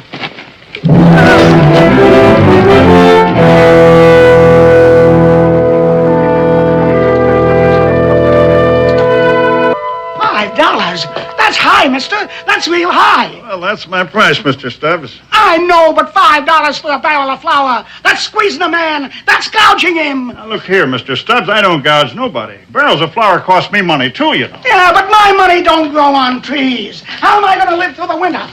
Everything's so darn expensive here. I was a blasted fool for coming out in the first place. I think I'll pack up and get out. Oh, calm down, calm down. You need credit, I'll give you credit. That don't make no difference. I still feel like I'm being robbed blind. Now, you see here, Mr. Stubbs. I charge fair. I don't steal nobody's money. No? Well, it sure looks like you got your eyes on mine. Grover Hanks, you old horse. Zach, the wild man from out of the woods. Big Zach. Well, now, but ain't Mr. Stubbs. Now, you look here. If you come down here to Boonesboro looking for the money I owe you, I ain't got it. You'll have to wait. I'm paying too much for supplies right now, so don't you press me, too. Still fussing like a little bandy rooster. Simmer down, old cock-a-doodle-doo. I ain't come for no money. Now, just a minute. What are you trying to do, bust my watch? I guess it's all right. But there's one thing sure. I ain't got no time for fools.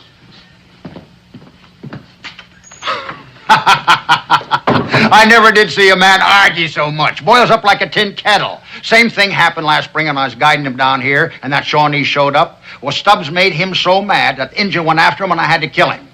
One of these days, Mr. Stubbs is going to rile himself right into his own grave. Come here, I want to show you something. Grover, you see that there bearskin? Grizzly. The biggest, the primest, the best you ever see. Now, I figure that, well, it ought to pay off what I owe you, see, and give me a fresh start. What I need is powder, shot, flour... Jehoshaphat, that letter. Huh? A letter came for you maybe 2 months ago. By express wagons. And it's just been laying around here Oh, here it is. Just been laying around here collecting dust. It's from Lancaster. I've been holding for you to show up. Well, ain't you going to open it? I gotta go pay my respects to Mrs. Boone. Grover, you figure me out. I'll be back later. Come on, Ezra, let's get going, boy.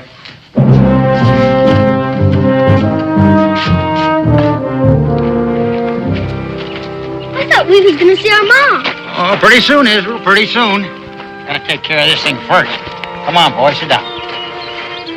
You know, Israel, when it comes to hunting, grizzly bears, wilderness, I understand all them things real good.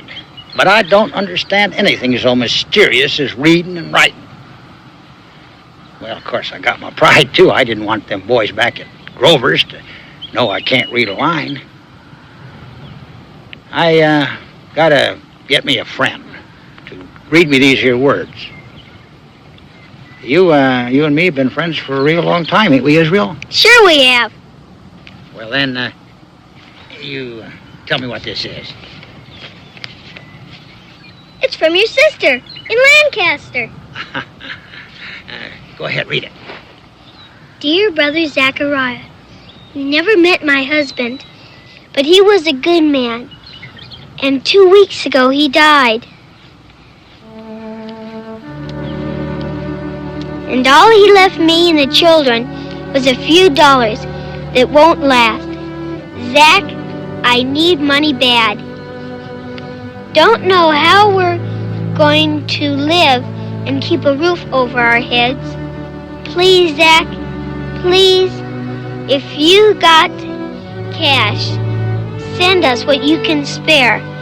And for heaven's sakes, send it right away. Your loving sister, Sarah.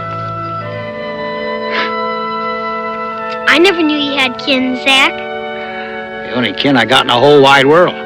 Why, she raised me at the time I was no more than your size. Now, that grizzly bearskin, it won't do much more than pay off Grover Hank at all. Oh, cock-a-doodle-doo. Israel, which way is Stubbs' cabin? Last one outside the fort, about a mile from here. Boy, you go get me some writing paper, cut me a quill, and meet me back here by the river in an hour. You hear? You're gonna write me an answer. First, I'm gonna go see Mr. Stubbs.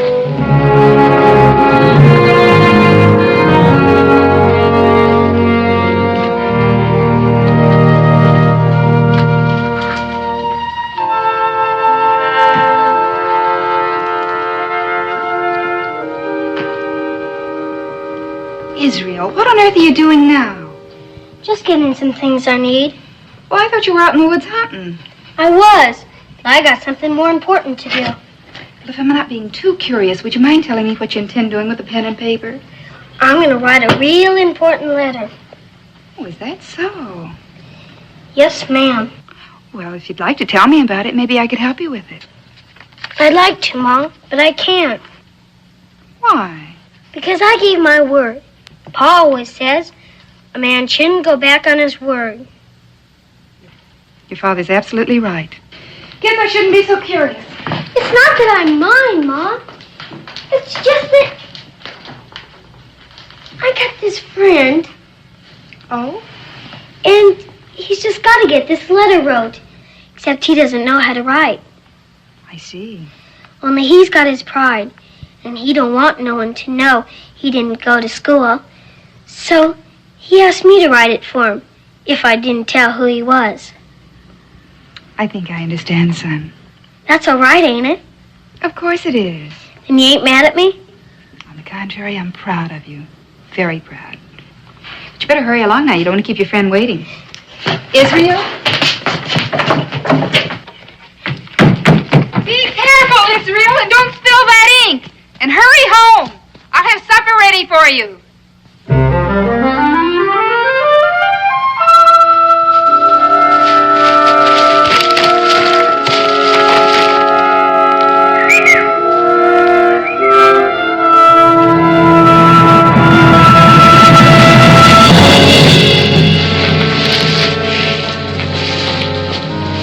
The killer of bears. I have seen him. He goes that way, toward a cabin. Soon there will be vengeance for the death of my brother.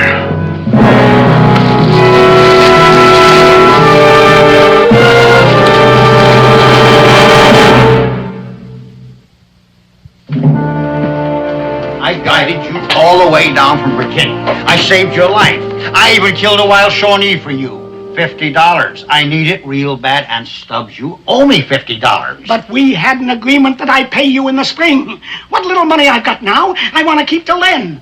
I knew as soon as you walked in that store, you were going to ask me for money. I need cash. That doesn't make any difference. I need it too. And I can't wait till next spring. Look, you've been living in those woods so long you don't know what you're doing anyway. You're beginning to think like a savage. You going to give me my money? An agreement's an agreement. But that money's mine. I never said it wasn't, but I've got to live through the winter. You don't give me that money, I take that money.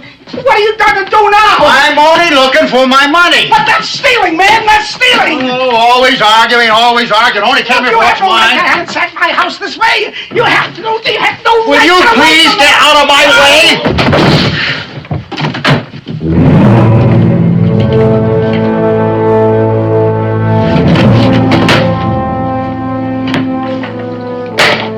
$50, old cock-a-doodle-doo. That's all I'm taking. Just what's mine.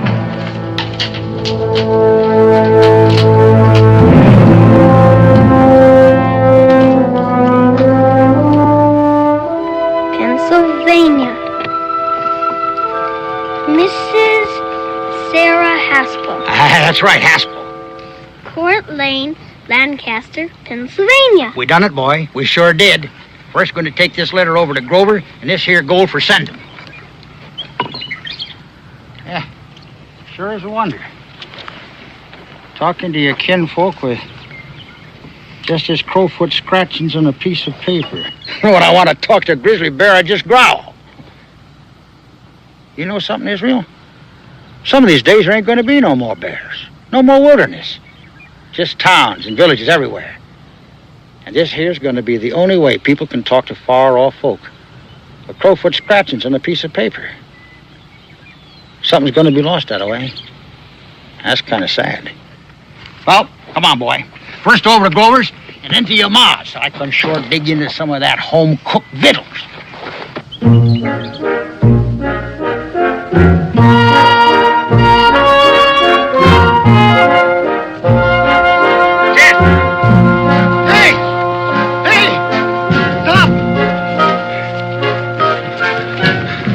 Oh, killing! There's been a killing! What? Stubbs! Henry Stubbs! He's dead! He's lying there in front of his cabin. Blood all around. I never seen such a killing, like done by somebody wild and savage. Stubbs? You said Stubbs? Man, you're lying. Well, I ain't lying. I seen him. He's dead. Let me go. I gotta tell him in Boonesboro.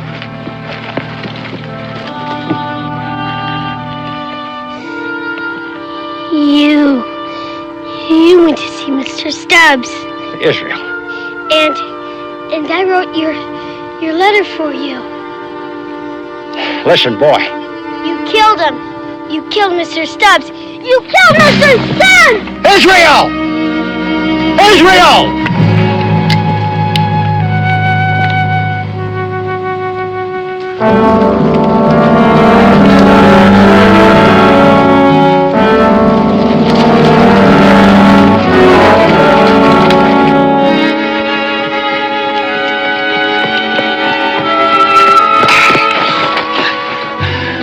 I didn't do it, Israel. I didn't kill Mr. Stubbs. You went there. You said you did. Well, sure, I went there, but only to get what was mine, that's all. Let me go. Israel. Sure, I hit him. But it was no killing, Bo. It was a shove. Yeah, more like a shove. I gotta get home. I gotta tell. But Israel, I wouldn't lie to you. You took his money, and you said you hit him. Listen, will you stop fighting me, boy? I don't want to hurt you. Listen. I gotta tell the settlers. I gotta. But Israel, we're friends. My pa taught me when something's wrong to tell him or to tell my ma. And besides, we ain't friends no more. You killed Mr. Stubbs. Israel! Israel! Israel!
Stubborn. We can't get back to Boonesboro. The Shawnees are all around us. Come on, we gotta run, boy.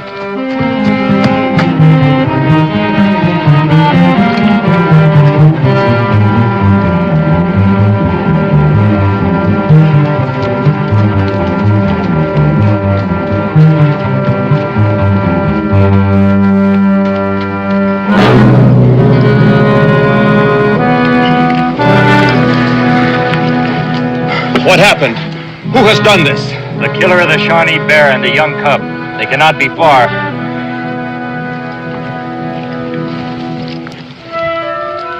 With a young one, they cannot go far nor fast. Come quickly. They keep cutting us off. We can't double back. Hurry up, boy! You want I should carry you? No, I can run.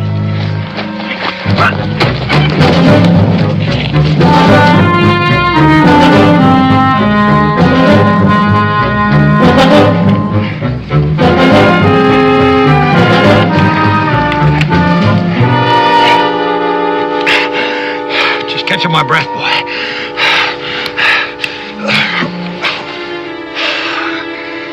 We once had us a close shave. You escaped then? We gotta keep on. Except you don't want to, huh? That is, not with me. I don't want to go home. I forgot. You got your real man-sized sense of duty. You told me that. Your pa, he taught you. Something goes wrong, turn back, report it. For a little shaver, you sure carry lots of burdens. I'm glad you saved me from those Indians. I appreciate that. But you still figure I killed Mr. Stubbs, eh? And you think maybe I'm holding on you to protect myself, right? All right, Israel. You want to go home? Go on. Which way? Boone Borrow's back that way. But them Shawnees. They're still back of us. Still cutting us off from the fort. How much you know about Shawnees, Israel? Yeah, of course you do. After all, you're Daniel Boone's boy. Shawnees is the greatest trackers in the world. You know that. They taught your pa all he knows. All their tricks. And you know, too, Israel, Shawnees is wild. Even wilder than Big Zack. Looks like you're kind of caught betwixt the devil and the deep blue sea, boy. You ain't got much choice. It's either them Shawnees or Big Zack. Boy, you stay with Zack. You stay with the old grizzly. And keep on. We gotta keep on. We gotta run. We gotta run like the grizzly bear and his cub. I ain't your cub. Maybe not. But Zack, he takes care of anything. Till they grow to size. Man or beast. I know you're tired, boy. So climb up my back. Zack will carry you. Did you kill him, Zack? Mr. Stubbs, did you? Ain't no sense answering that, boy. Not if you don't trust me. Come on. It ain't so far from the ground up to my back. Yeah, now we're getting someplace. You're bleeding. You got wounded. Oh, that's just a scratch, boy. You can't hurt us grizzlies. Now hold tight. We gotta get moving.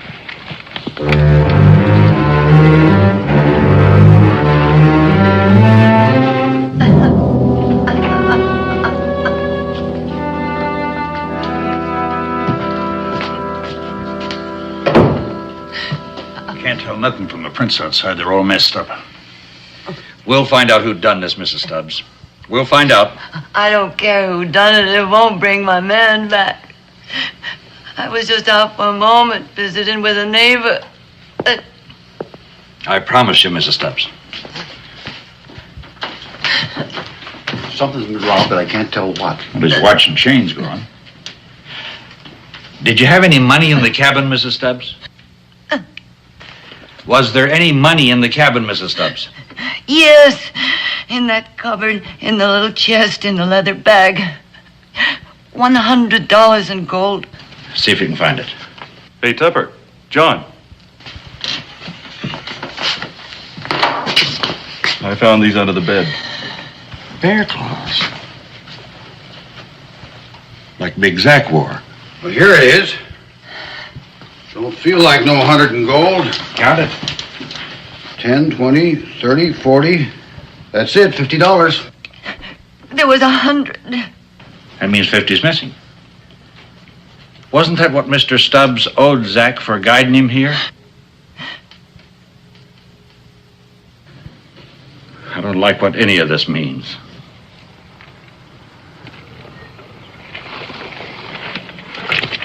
Blood. The bear is wounded. He leaves a trail. Come.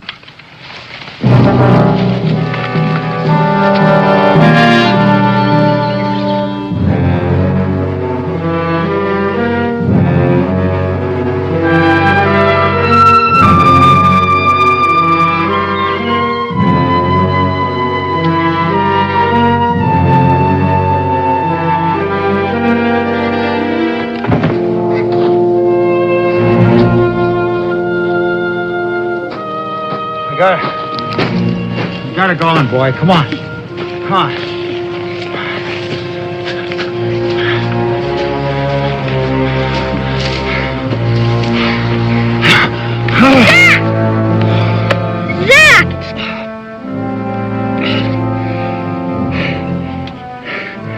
Scared you, boy? I'm all right. I'm all right. I sure got you in a peck of trouble, didn't I? All because I can't do no reading or writing. I gotta take care of that. I gotta take... Oh! Zach? Zach? I'm just about as weak as a newborn cub. Big thing sure got cut down to size. I'll get some help, Zach. Oh. Israel, I want you to listen to me, boy. Now listen real good. Them Shawnees back there, they're after me.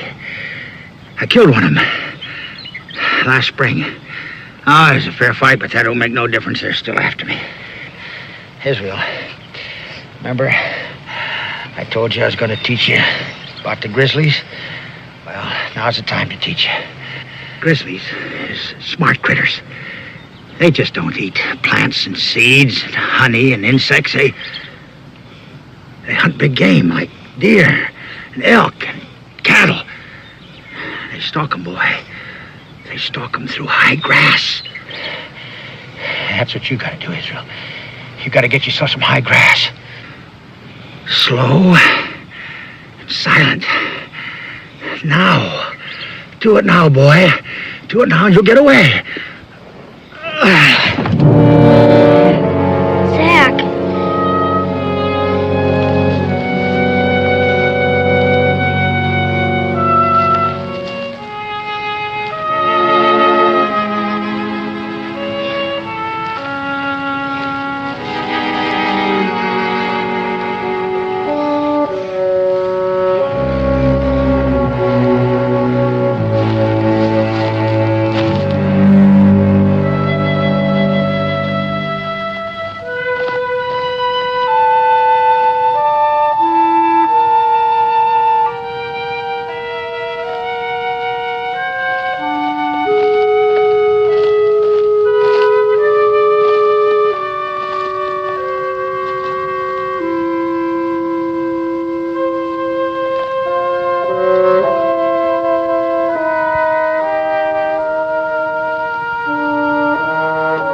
Get away.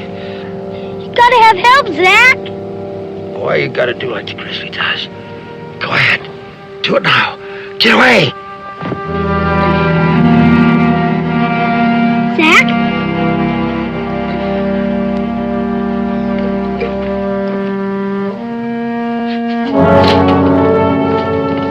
4 men? That ain't enough. That ain't enough to get Big Zach. That's all we could get. Well, you need Boone. That Zach, he can be a wild one. Takes only 1 man to get a bear. We got 4. Yeah. Grover? Grover! Have you seen Israel? I can't find him anywhere. What is it? Is something wrong? You can't find Israel? No. He was with Big Zach. What is it? What about Zach and Israel? Tell me what's wrong.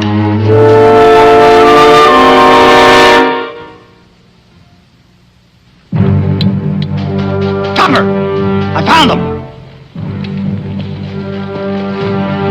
2 pair of prints.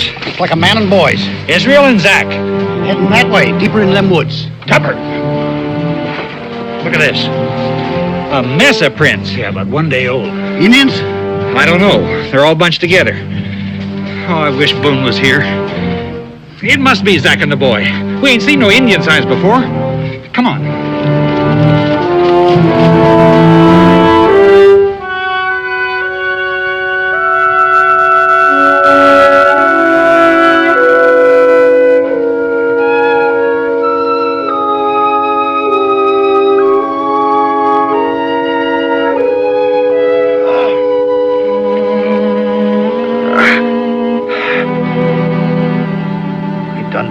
You to get away. It was dark. How long you been sitting here? I don't know, a couple of hours or so. Boy, I ought to whoop you. I ought to whoop you real good for not doing as you're told. Why'd you stay? My pa told me to help people, no matter what. No matter if you even think they're killers, huh? The bleeding stopped.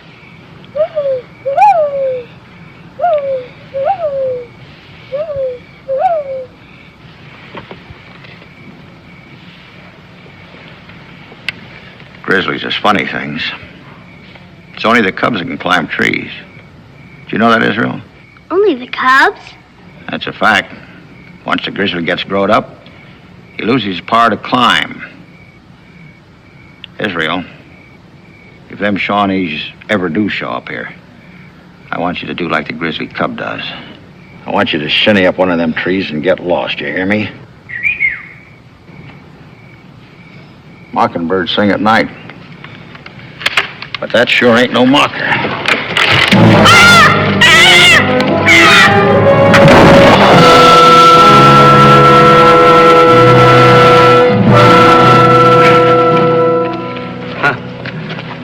It is true, then. You are wounded. It's the only way you could have caught me. In the spring, you killed Otawala. It was in a fair fight. You attacked the fellow I was guiding. That is nothing to me. Otawala, he was our chief. He was leader of the Shawnee Bear Clan. And now I am the leader. I am chief. And it is my task to punish you. This is your cub? He didn't have nothing to do with the fight. You don't even belong here. Bear and cub both. It is good.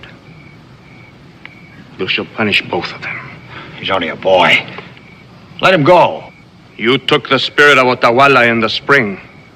You took his strength. And now his spirit wanders. It cries out.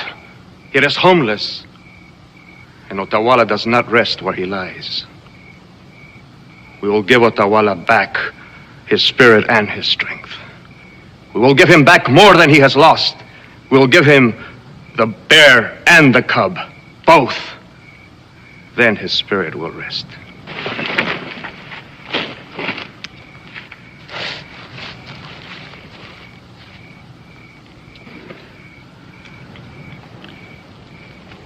The moon will be full. Then we will begin the sacrifice for the spirit of Otawala. First there will be the bear dance, and then the offering. And then I, Running Fox, will kill you. That belonged to Mr. Stubbs. What? The chain! The watch chain! You little devil! You did it! You did it! A little warrior, a little wind, a little storm. You killed Mr. Stubbs! You killed Mr. Stubbs! The man of the chain. Mr. Stubbs. Ah, yeah, little fire. He surprised us while we hunted for him. You have a brave cub. I ain't his cub. I'm Daniel Boone's. Daniel Boone's cub? Is he Daniel Boone's cub? Daniel Boone's cub. This will bring a great Shawnee honor. You will live in my lodge and I will raise you. You will grow up into a great Shawnee warrior. Sit now. Tomorrow you will come with me. Come.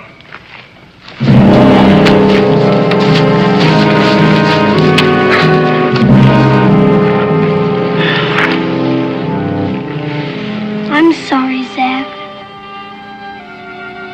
You apologizing? For Stubbs? I sure appreciate that, boy.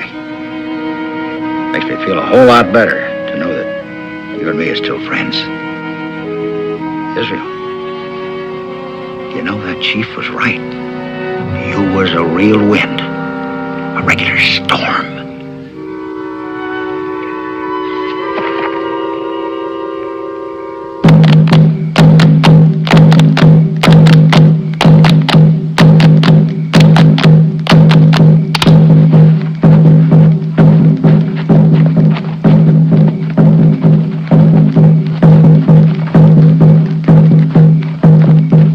Israel, Yes? I done told you about the grizzly cub, didn't I? Boy, you remember it. And you remember it good. Because when I tell you...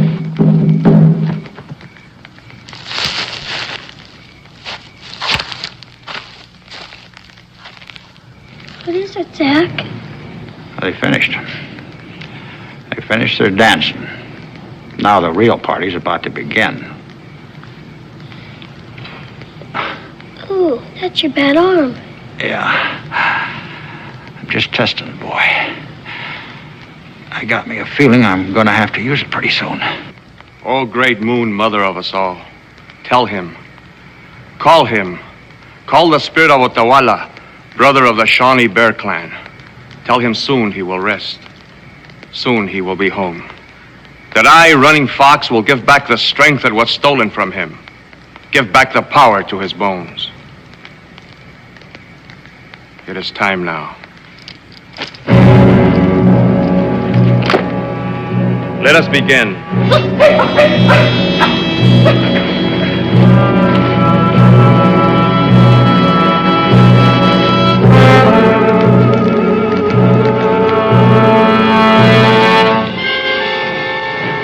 Otawala, I give you back your spirit.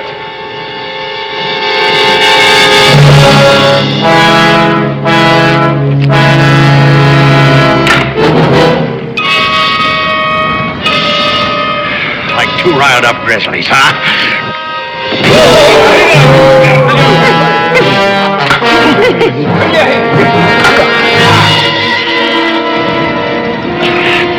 Bear clan. You ain't no bears. You're chicken stealers. Dogs. Rabbits. Ha ha!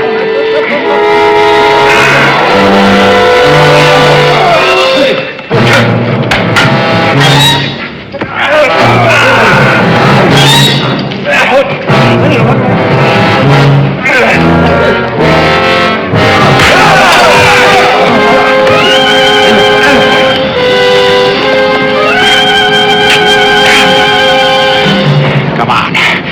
Even with one good arm, I can still bust you.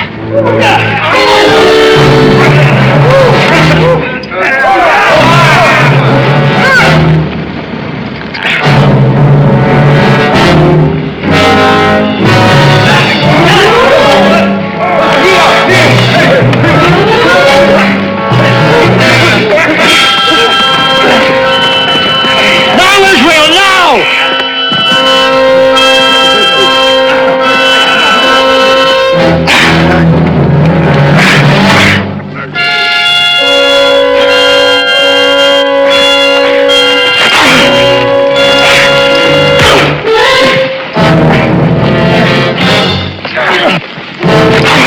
He is gone. Boone's cub, he is gone.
Don't make a move.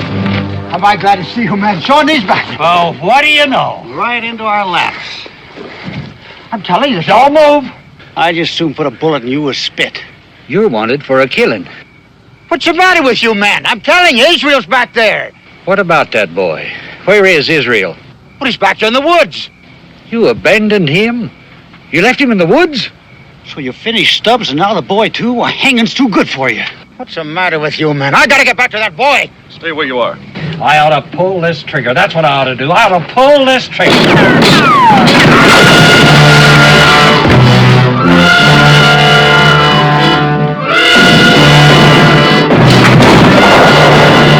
Now do you believe me? I told you, Shawnee. And Israel's out there.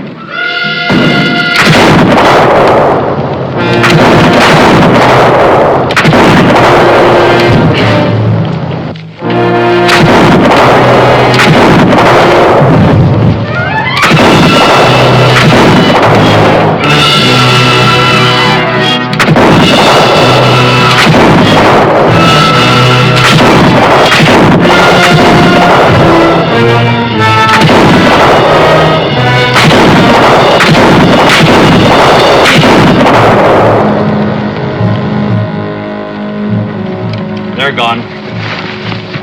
Listen, Israel's back there. That's right, Israel.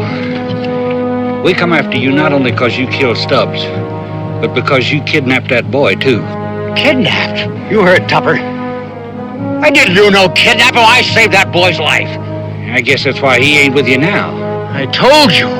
He's back there in them woods. Show us. And he better be there. Alive and well, because if he ain't, we'll finish you off right out here. All right, now move.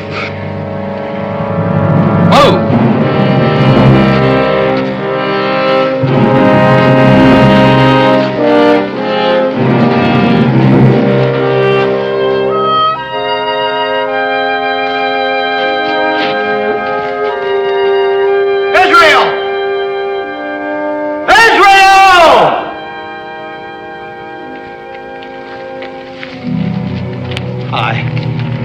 I left him right here. Supposed to find a tree and climb up it. You told us that you had a fight with this running fox. Yeah, that's right. Right over here. You slugged him, you left him lying a cold mackerel, and then you ran. Sure.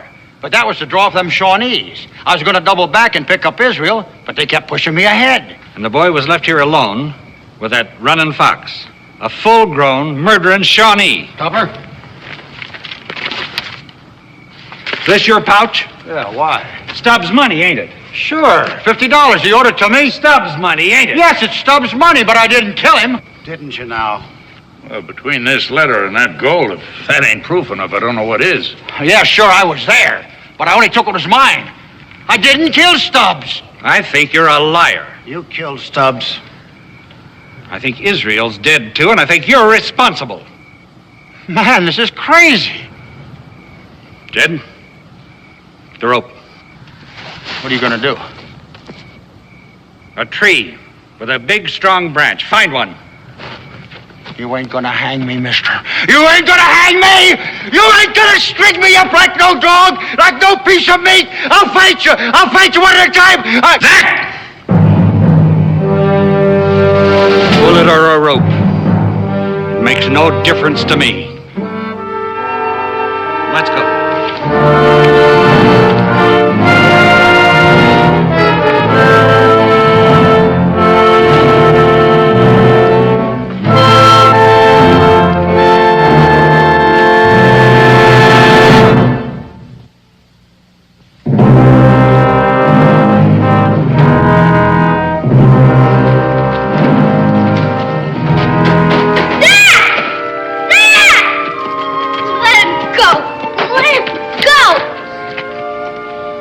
Boy, you're sure a sight for these old eyes. At least the boy's safe. Better get him out of here while we take care of him. Let me go. Let me go. Israel, stay out of this. He killed Stubbs. He didn't kill Mr. Stubbs. Running Fox is Shawnee. He did. Look. Running Fox had it. I took it from him. He killed Mr. Stubbs. When you ran away, Zach, I climbed down the tree and I took it from him. He started to wake up, so I ran in the woods and I hid in some brush. I knew you'd come back for me, Zach. I knew it. That's right, boy. That's right.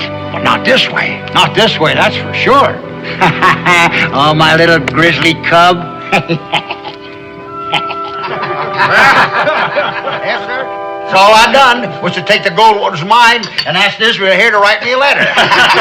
You mean all this happened after I went to Salem? That's a fact. The boy's a wonder, Daniel. He's more than that. He's a real rough, tough grizzly bear.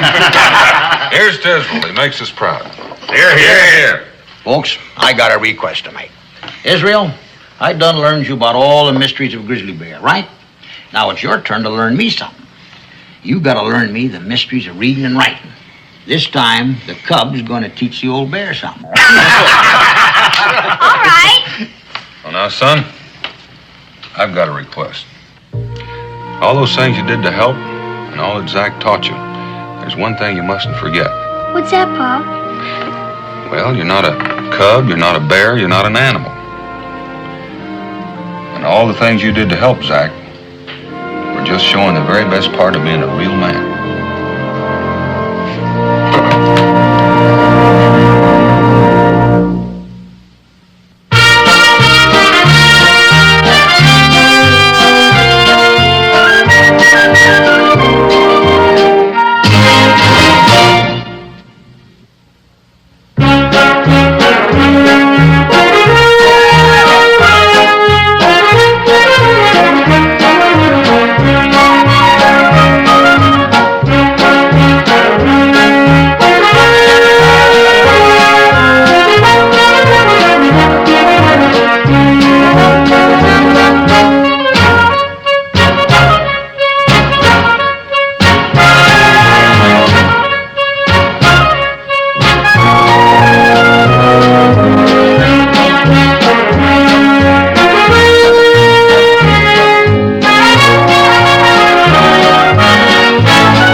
Hold him steady, Flint.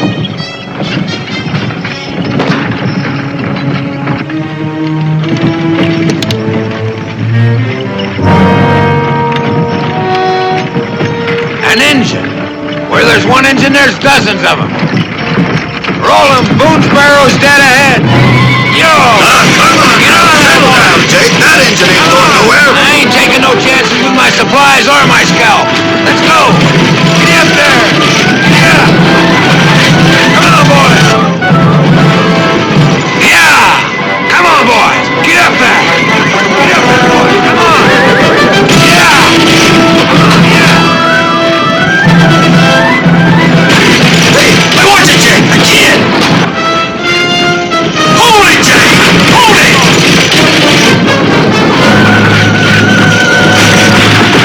Watch it, Jake. Hold it, Jake. Hold it.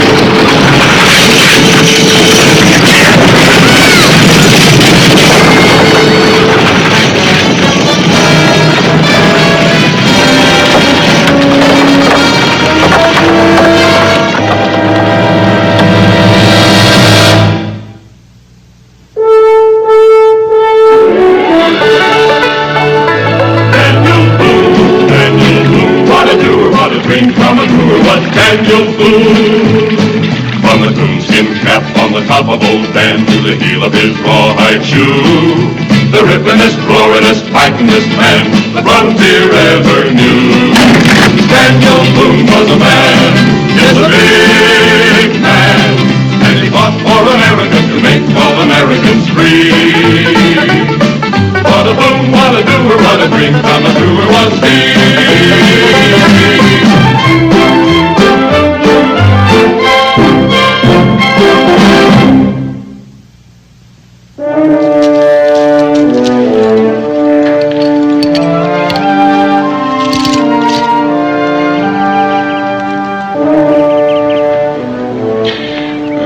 last one. Let's go up on the road and get Israel.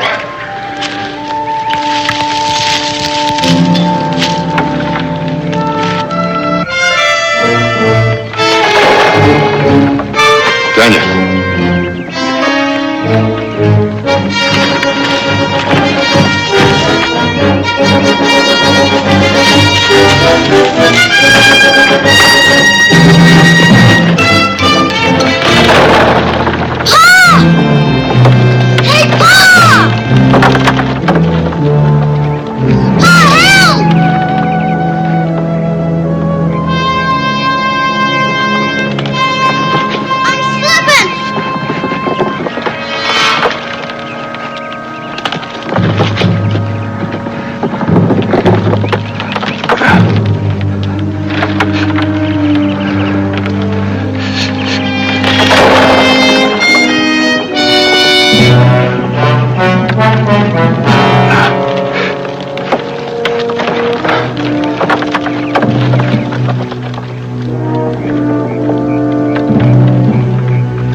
I was a goner, Pa, until he came along and saved me.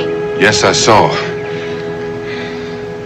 Red Sky was never so happy to see anybody in my whole life. Does Boone know me? Yes, I sat in council with Chief Nohemo, and I've seen you. Boone has sharp eyes. When the Shawnee take counsel, Red Sky sits in the shadows. Red Sky is the one with sharp eyes today. Indeed he is. How is it that Red Sky is so far from his village? Hunting. Game grows scarce. My village is hungry. I hope to take back much meat, but so far nothing. Well, Red Sky, you're going to take back a wagon load of venison if I have to hunt for a week. Now, wait. Surely, after all you've done, you're going to let me show my thanks. It is good for Red Sky to save Boone's son. It is not good for Red Sky to take Boone's venison back to the Shawnee. Well, I don't quite understand. Tall Deer, the great hunter, would laugh if I bring back only what Boone has slain.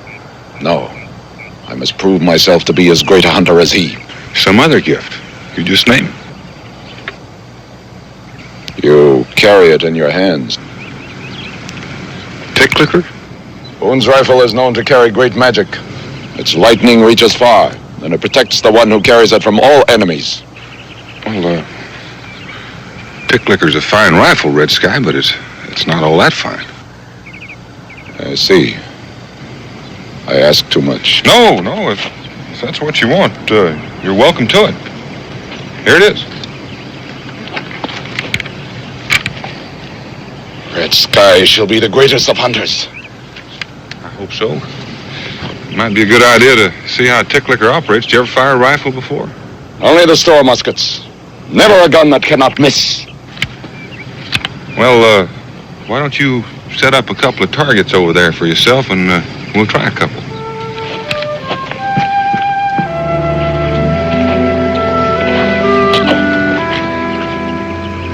Somehow, Daniel, I believe that the sooner you can convince him that rifle isn't the magic he thinks it is, the better. I think he's about to find that out for himself right now. He wouldn't find that out if you were doing the shooting, Pa.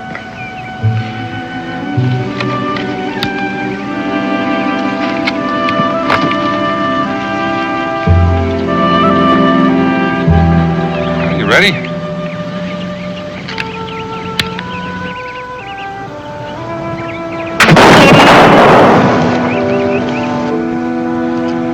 That's fine shooting, Red Sky. Let me have old tick clicker and I'll show you how to reload it. I'm going to put in a little powder. No more and no less than that. And a little shot. And we set the ball down solid. And then we tamp the patch down firm. Now a little powder for the pan.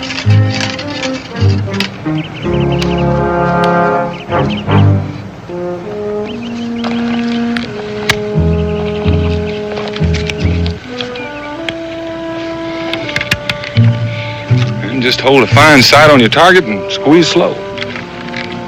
Why don't you walk along with us a bit?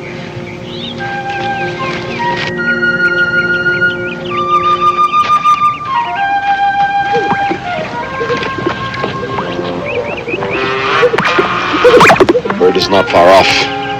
It will be food while I hunt.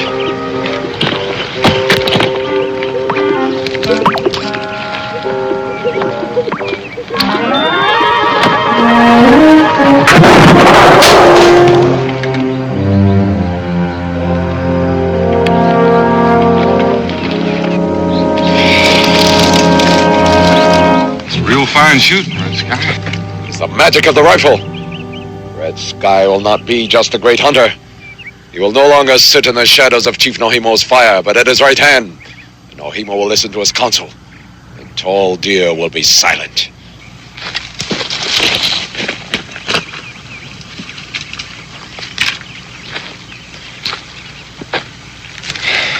I wonder if he's always been that ambitious, Daniel, or if he's only now begun to feel that way.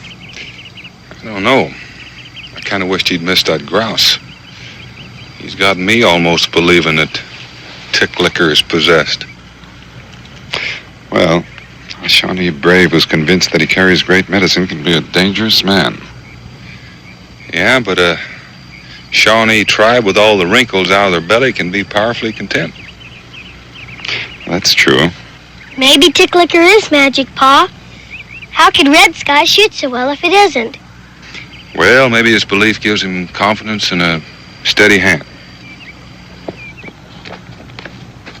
When next you visit Nohimo, I promise you a feast. Well, let's head for home.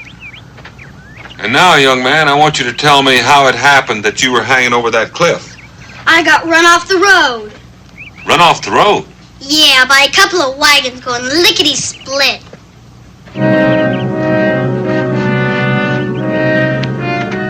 And there's one of them right over there.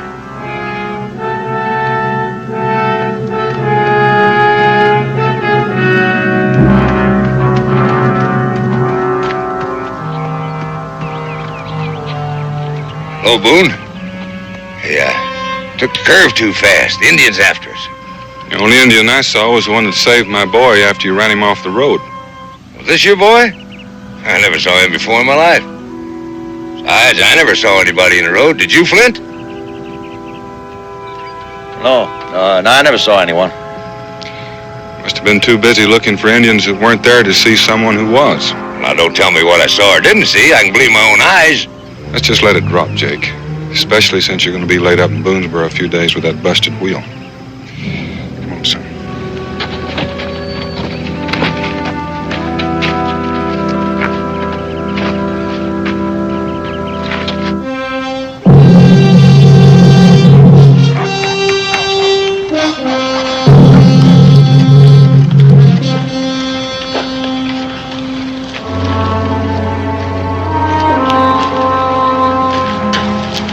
Cook it for me, Wahani. We will feast together.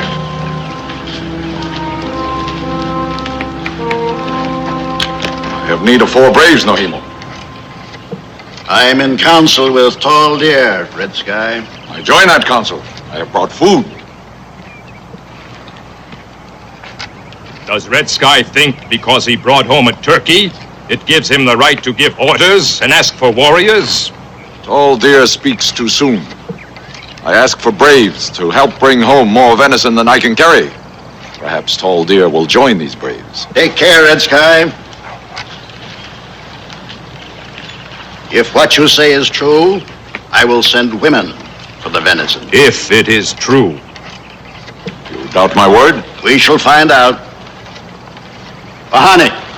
No, Wahani stays here. You see, there is no game. Once more, I ask Tall Deer to see for himself. How did Red Sky suddenly become such a hunter? With powerful magic, Nohimo.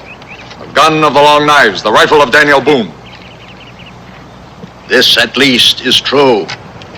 I have seen it in Big Turtle's hands. Red Sky stole it. A gift! A gift for the life of his son! You go, Red Sky. Go now and never return, or you will die.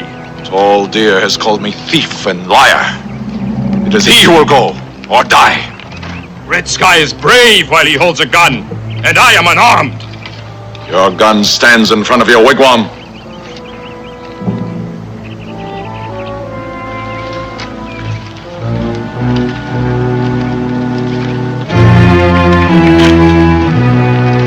Do not fear. I will not shoot you in the back. Take your gun and go. You are safe. I go, Red Sky.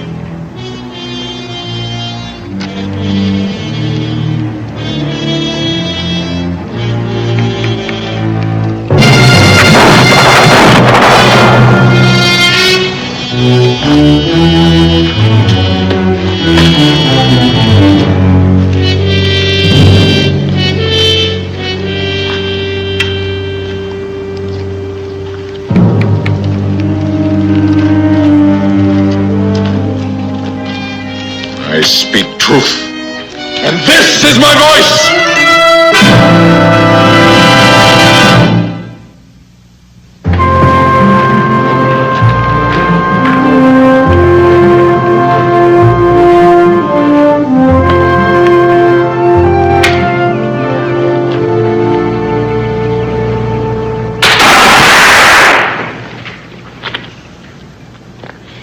I sure feel awful being the reason why Pa had to give away old Tick Licker. Well, he was grateful, Israel. Besides, don't you consider yourself worth more than a gun? Well, maybe. But Tick Licker was Pa's most favorite tiss. The barrel is true, Daniel. Israel, the word is favorite, not favoritist. And since the word favorite means the highest in one's affection, we don't have to qualify it with the word most. So, Tick Licker was your father's favorite gun. Tick Licker was Pa's favorite gun. Right. It sure is too bad he had to give it away. Well, a gun can always be replaced. But a son, that's not so easy. There, Clark, just a hair to the right. Clark! You gonna fool around with Boone's gun all day? You told me my wheel would be rimmed and ready to roll come noon. Yeah, well, it ain't quite ready yet. Takes a little time to shrink a rim onto a wheel. How much time? I got a load of supplies to get to Harrodsburg. I'll be with you just as soon as I finish helping Mr. Boone. Go ahead, Clark. Get Jake's wagon rolling. Hey, Pa, look!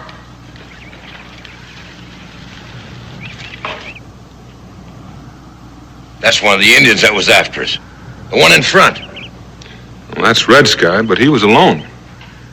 That's the one that saved Israel's life. Well, he ain't alone now.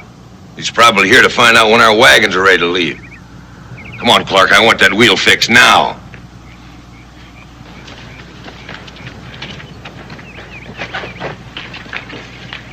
Hello there, Red Sky. How you getting along with old Tick Licker? As you see, I brought furs to trade for more lead and powder. Well, I think that can be arranged. Used to be Tall Deer did all the trading. Tall Deer sleeps the eternal sleep. It is Red Sky who sits at the right hand of Nohimo. What happened to Tall Deer? He called me liar when I said that Tick Licker was Boone's gift. And Tick Licker answered for me.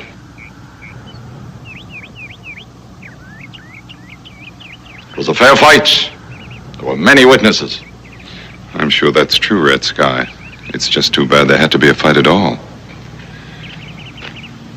How about coming by my cabin this afternoon? I'd like to have a little powwow with you. Yes, I will come. Israel, run home and tell your ma we're going to have company. Okay, Pa. You will soon learn, Red Sky, that sometimes Tick Licker misses. It cannot miss. I would ask Boone a question. Go ahead. Why have you not killed the man who almost killed your son? You mean Jake Manning?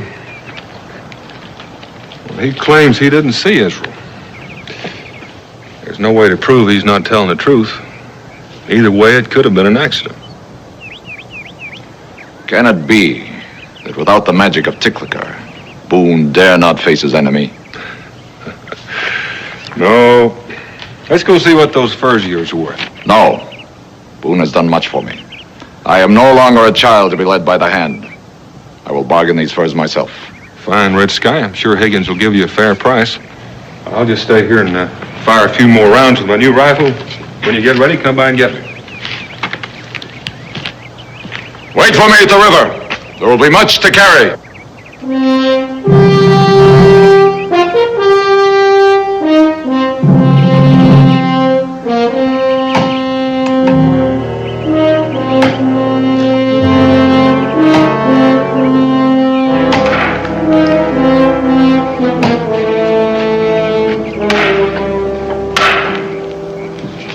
Boone's a fool, making himself beholden to a thieving Injun.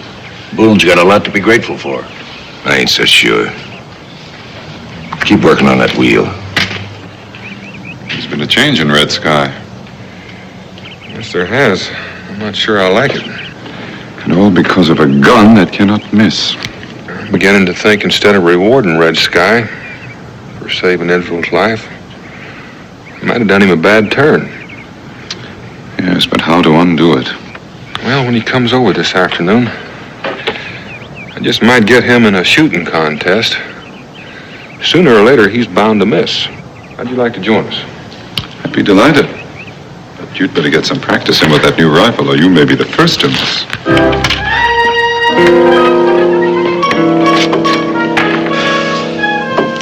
A nice batch of skins, Red Sky.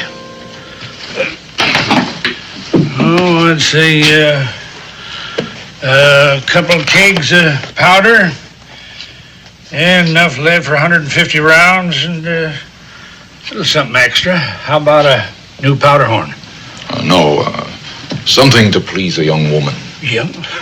Well, got a whole shelf full of trinkets there.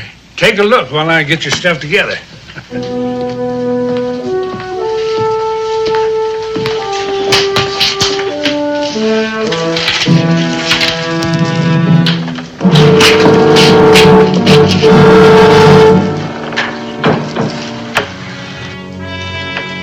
Have yourselves a drink.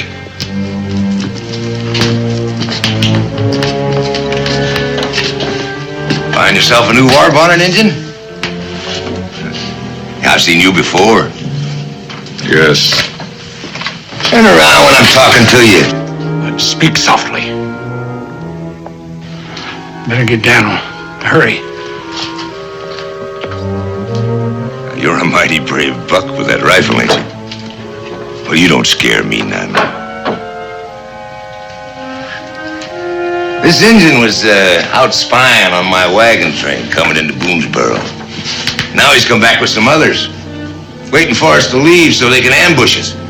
Ain't that right, Injun? Talk on, white man. Take it easy, Jake. Red Sky's here to trade furs. Besides, we've got a peace treaty with the Shawnee. I ain't trusting to no peace treaties.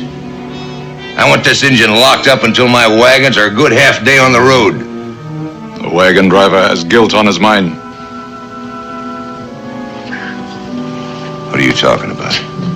You hate me because I am witness to your cowardice. Witness to what cowardice? A boy on the road. Boone did not see, but I saw. You forced him over the cliff. You watched him falling and you drove on. Well, that's a lie. You have a gun in your hand. See if it speaks truth. Hold it, both of you. Clark's got your wheel and collect your men and start rolling. With that Injun on my trail? Nobody's gonna be on your trail. Red Sky's coming home with me. Now move! Boom! Hold it, Injun. No shoot. Come on, over here.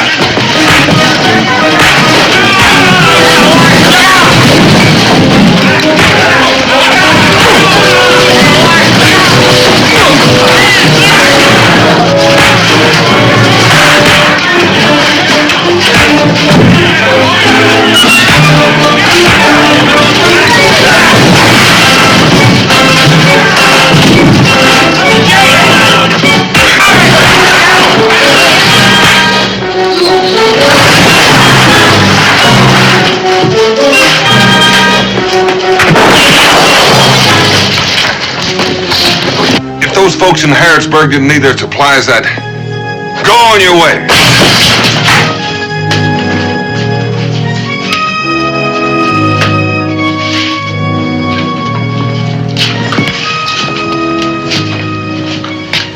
Thank you.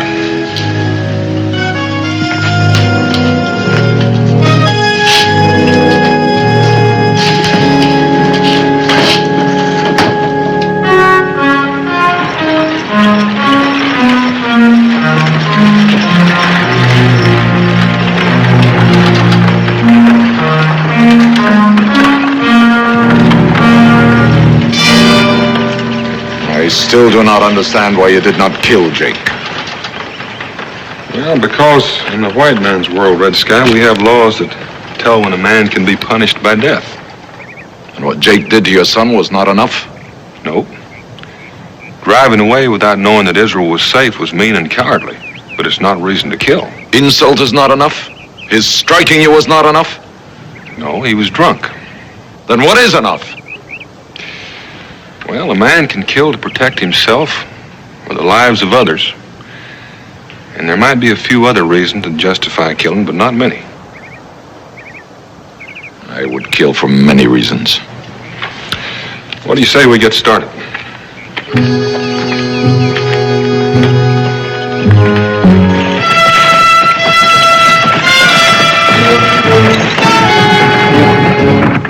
River ahead.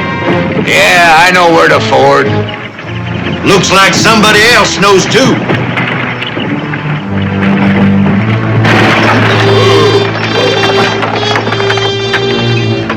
Could be those skulking Shawnee waiting for us. Well, Jake, there was only 4 of them. Yeah. So if we get the drop on them and wipe them out, we'll teach that Red Sky a lesson and Boone too. Ain't you had enough yet? I know what I'm doing. We'll pull those trees yonder and then move in on foot.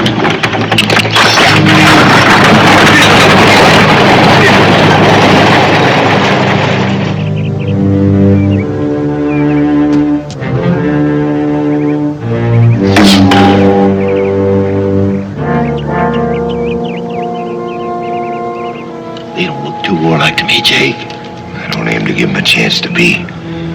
I'll get the one with the fire. You get the one having target practice. I don't like it, Jake. Maybe we better go on and let them get behind us.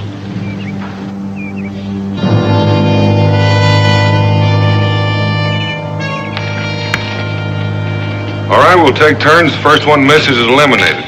Last one still up wins. Right, Red Sky? Unless you both miss, we will shoot forever. All right, who's going to shoot first? Don't mind getting mine over with.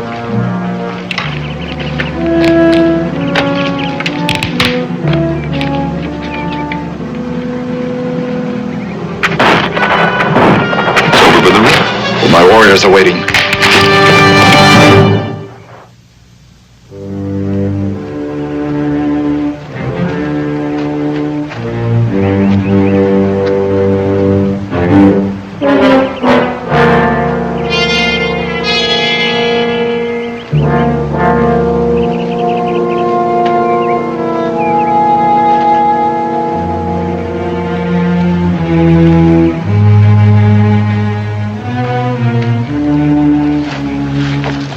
Is this not reason to kill? It does look like cold-blooded murder. And the white man's penalty for murder is death. We have to know for sure who's guilty. It was Jake Manning and his men. Who else would leave wagon tracks? That seems most likely. There were 4 men, all right. Whether or not they're all guilty, we don't know yet. I know. Wait. We have to prove it first. How? By going back to the fort, by getting witnesses, by having a white man's trial. I promise you that the men who did this will pay the white man's penalty. I want you to go with me, Red Sky. It's up to the white man to punish his own kind that break the treaty with the Shawnee. The bodies are not yet cold. The wagons cannot be far off. We might catch them and take them prisoner before they get to Harrodsburg. Prisoner? You go on, Boone. Get your witnesses. Well, where will you be? I remain here with the dead. Mingo will stay with you. I'll be back as soon as I can with all the men I can muster.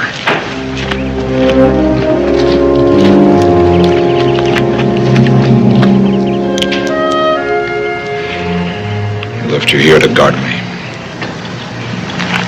To guard you, Red Sky. Just to keep you from doing something you might regret later. Believe me, I know how you feel. If you know how I feel, you will go with me. The wagons are not far off and they're moving slowly. We can overtake them. No, we'll wait here for Boone. This is a white man's crime.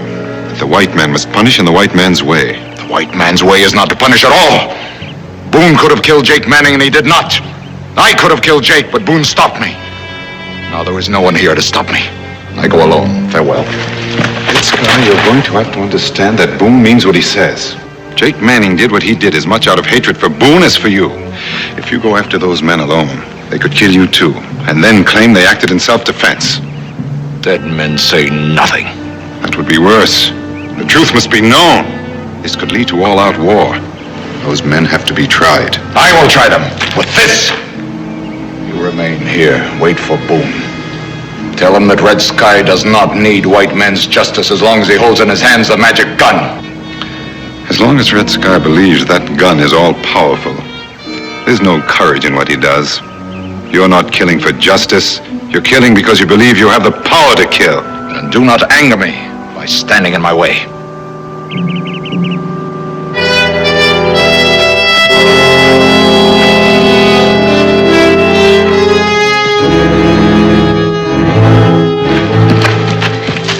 Well, honey. I came to help you carry the supplies. Your face, your eyes. What's happened? My warriors are dead by the hands of white men. Wahani, go back to the tribe. Tell the braves they will find Red Sky on the road to Harrodsburg.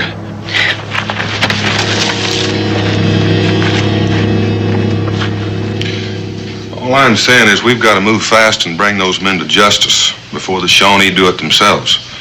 If we don't, the Shawnee are going to hold us responsible, and that's going to mean an all-out war. That's right. So if we're agreed, let's get moving.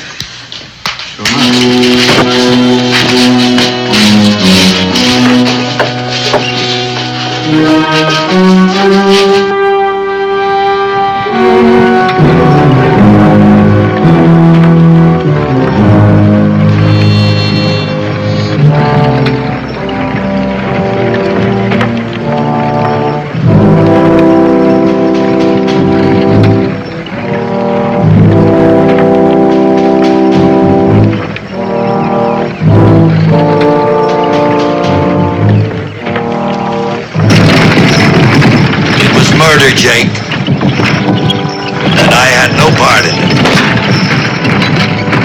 All I'm asking is, if anybody says anything, tell them we were attacked. A man's got a right to defend himself, ain't he?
corridors.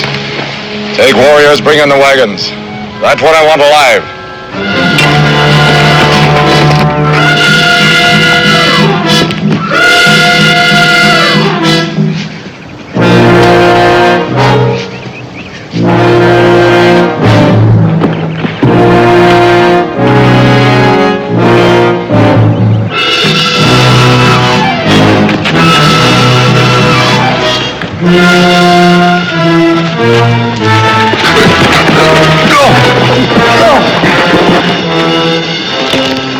What happened to Red Sky? I'm sorry, Daniel, I couldn't stop him. He's gone after Jake himself. Mingo, I want you to go to the Shawnee village and find Chief Nohimo. Tell him what's happened. Tell him we're after the men who did this and that we'll punish them. I only hope I'm not too late. Clarence, you and Weaver bury these men. The rest of you, come on.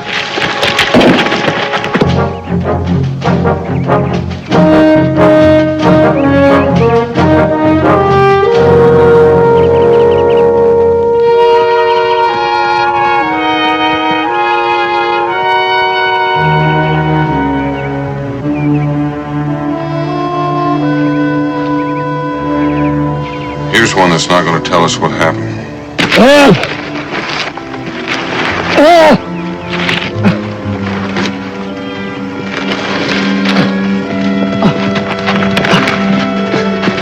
Red Sky.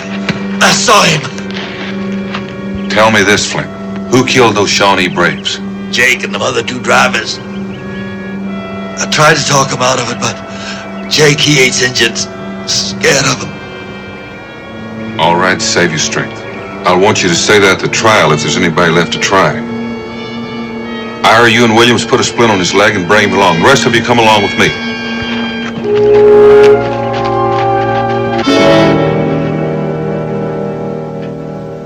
The young warriors are long gone, answering the call of Red Sky. And if all is as you say, the killers will die. But Red Sky cannot take the law into his own hands. Boone wants those men tried as an example to other white men who violate treaties.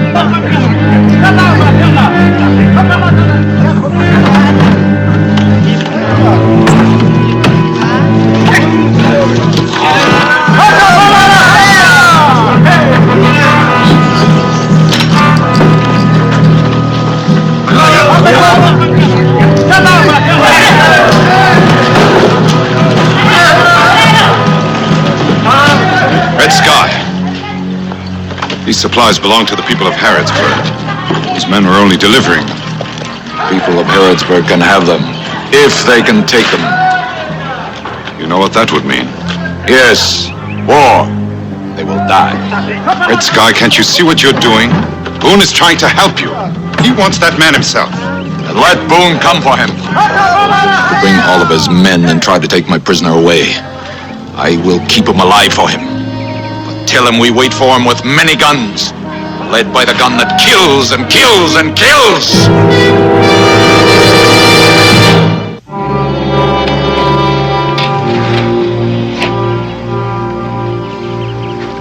So that's the situation, Daniel. In all but name, Red Sky is chief.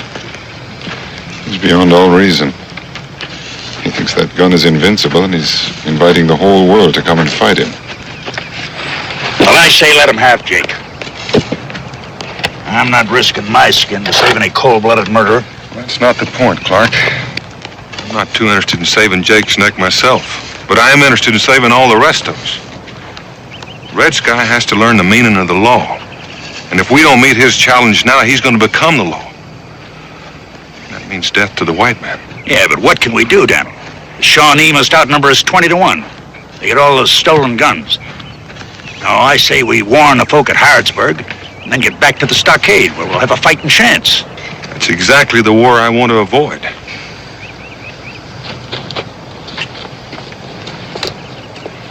This might be another way of doing this. Mingo, I want you to go back to Red Sky. Only this time I want you to take a challenge to him. From me.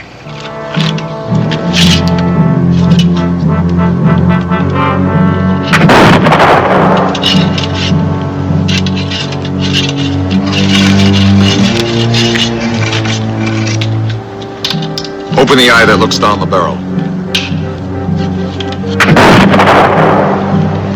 Red Sky.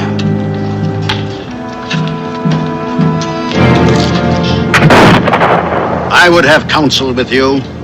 And what counsel can you give, Nohimo? You take my authority, ordering the warriors to arms without consulting me. Must I consult you before my rifle feeds a whole tribe? Must I consult you before I take vengeance on those who killed my companions? No! Provide meat is the duty of every warrior. To kill those who kill us is Shawnee justice. But now you have stolen goods from those with whom we are at peace, and prepare to make war upon them, in violation of our treaty. It is he who broke the treaty. No! He is a killer who has broken the white man's law as well as ours. Let Boone have him. You grow old, Nohimo, and your heart is feeble. Your commands are heard only by the ancients. I have already invited Boone to take my prisoner, but he will not come. In my hands I hold Boone's magic, the gun that cannot miss. Without it, Boone dare not set foot on Shawnee territory. Not true, Red Sky.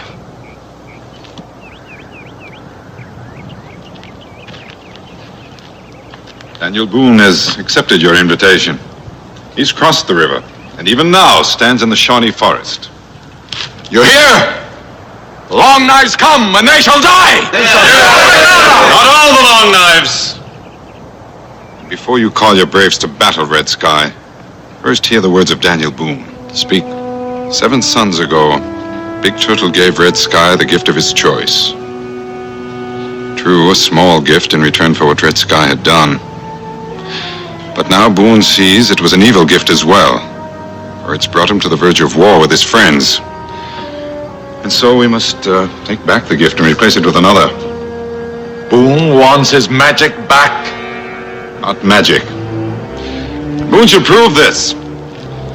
He will face Red Sky and his rifle alone, armed only with his bare hands. He'll take the gun away from him. Does Red Sky accept the challenge? If Boone wishes to die by my hand, it is his choice. Where do I find him? Follow me to yonder hill and I'll show you. Oh, bring the glass tube that you took from your prisoner.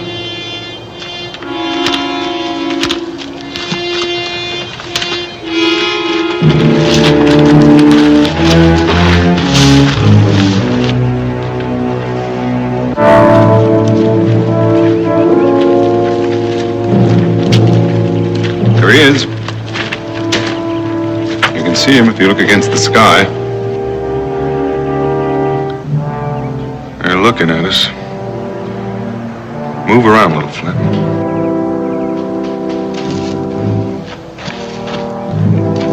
Boone is not alone. He'll send the other man away. Have a better look with the glass that brings things close.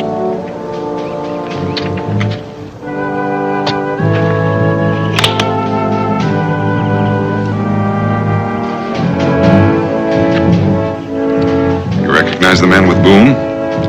You last saw him through the sights of Ticklicker. You fired, and yet he still lives. Well, I reckon Red Sky has seen enough to shake his confidence a little. You can go now.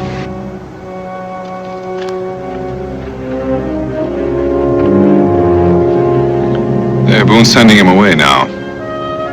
He's waiting for you alone and unarmed. If you still dare to go after him.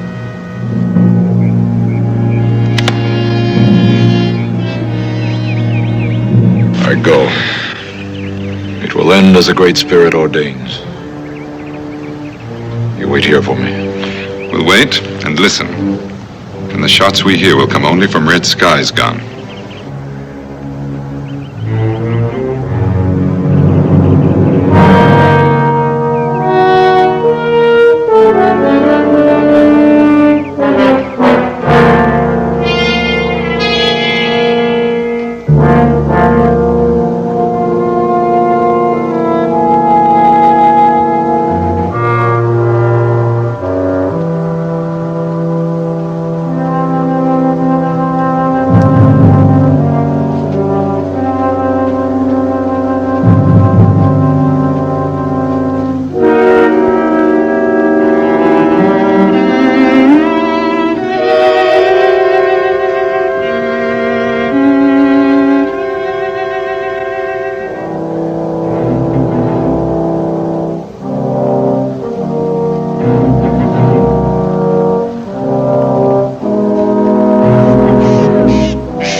Red Sky!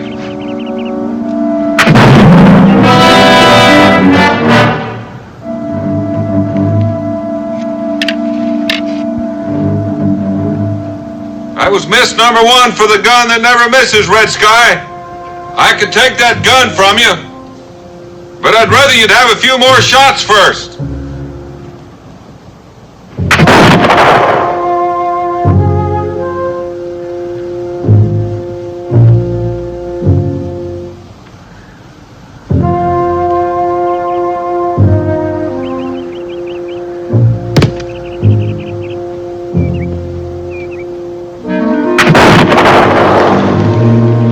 Shot from the enchanted gun.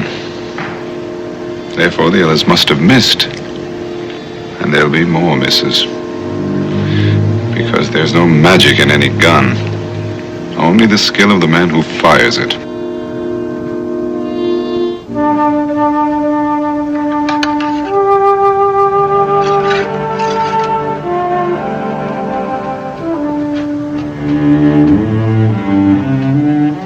You must be running out of powder and shot.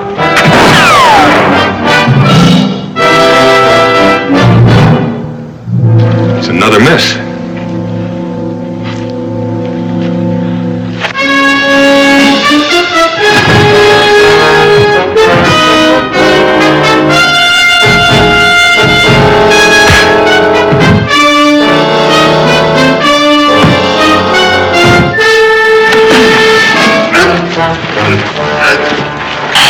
All right, Red Sky, listen to me. You saved the life of my son, and I'm giving back your life. It's just one of the gifts I still owe you. I do not want my life to live disgraced in the shadows. Maybe I'm giving you a chance to come out of the shadows. No chief ever ruled his tribe with superstition, and no man is a law unto himself. Now, you've killed 3 men, and that's enough. Now, I'm going to let you up. Don't try to run, and don't fight.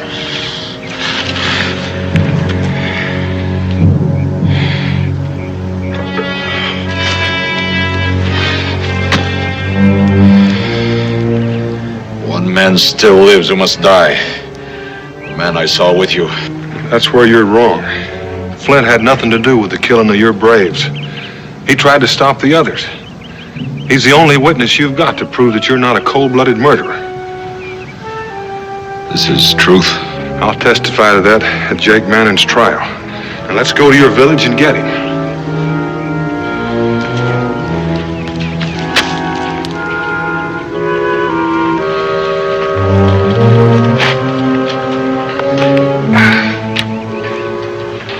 It never was magic, Red Sky, but it's still a good rifle.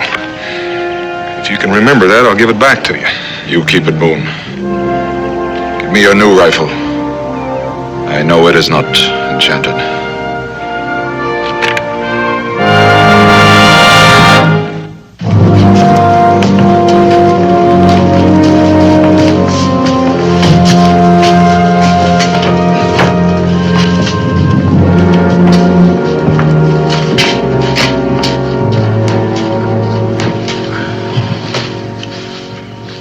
Has the jury reached a verdict?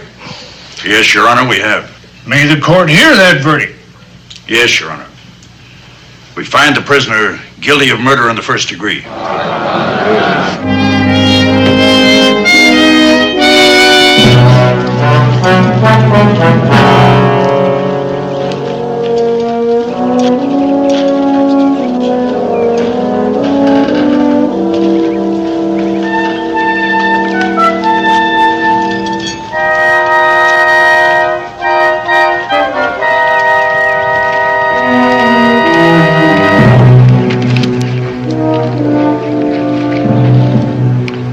Well, Red Sky, you've seen white man's justice at work. A fair trial? Yes. The truth is no. The guilty is condemned, and the goods I have stolen are restored. Only because Ticklicker left Flint alive to testify. Had he died, there could have been no trial. And Red Sky would have been guilty of killing an innocent man. There's more to it than that. There's that other gift I spoke of. I know what it is, Boone. The gift of a clear mind and peace. Farewell.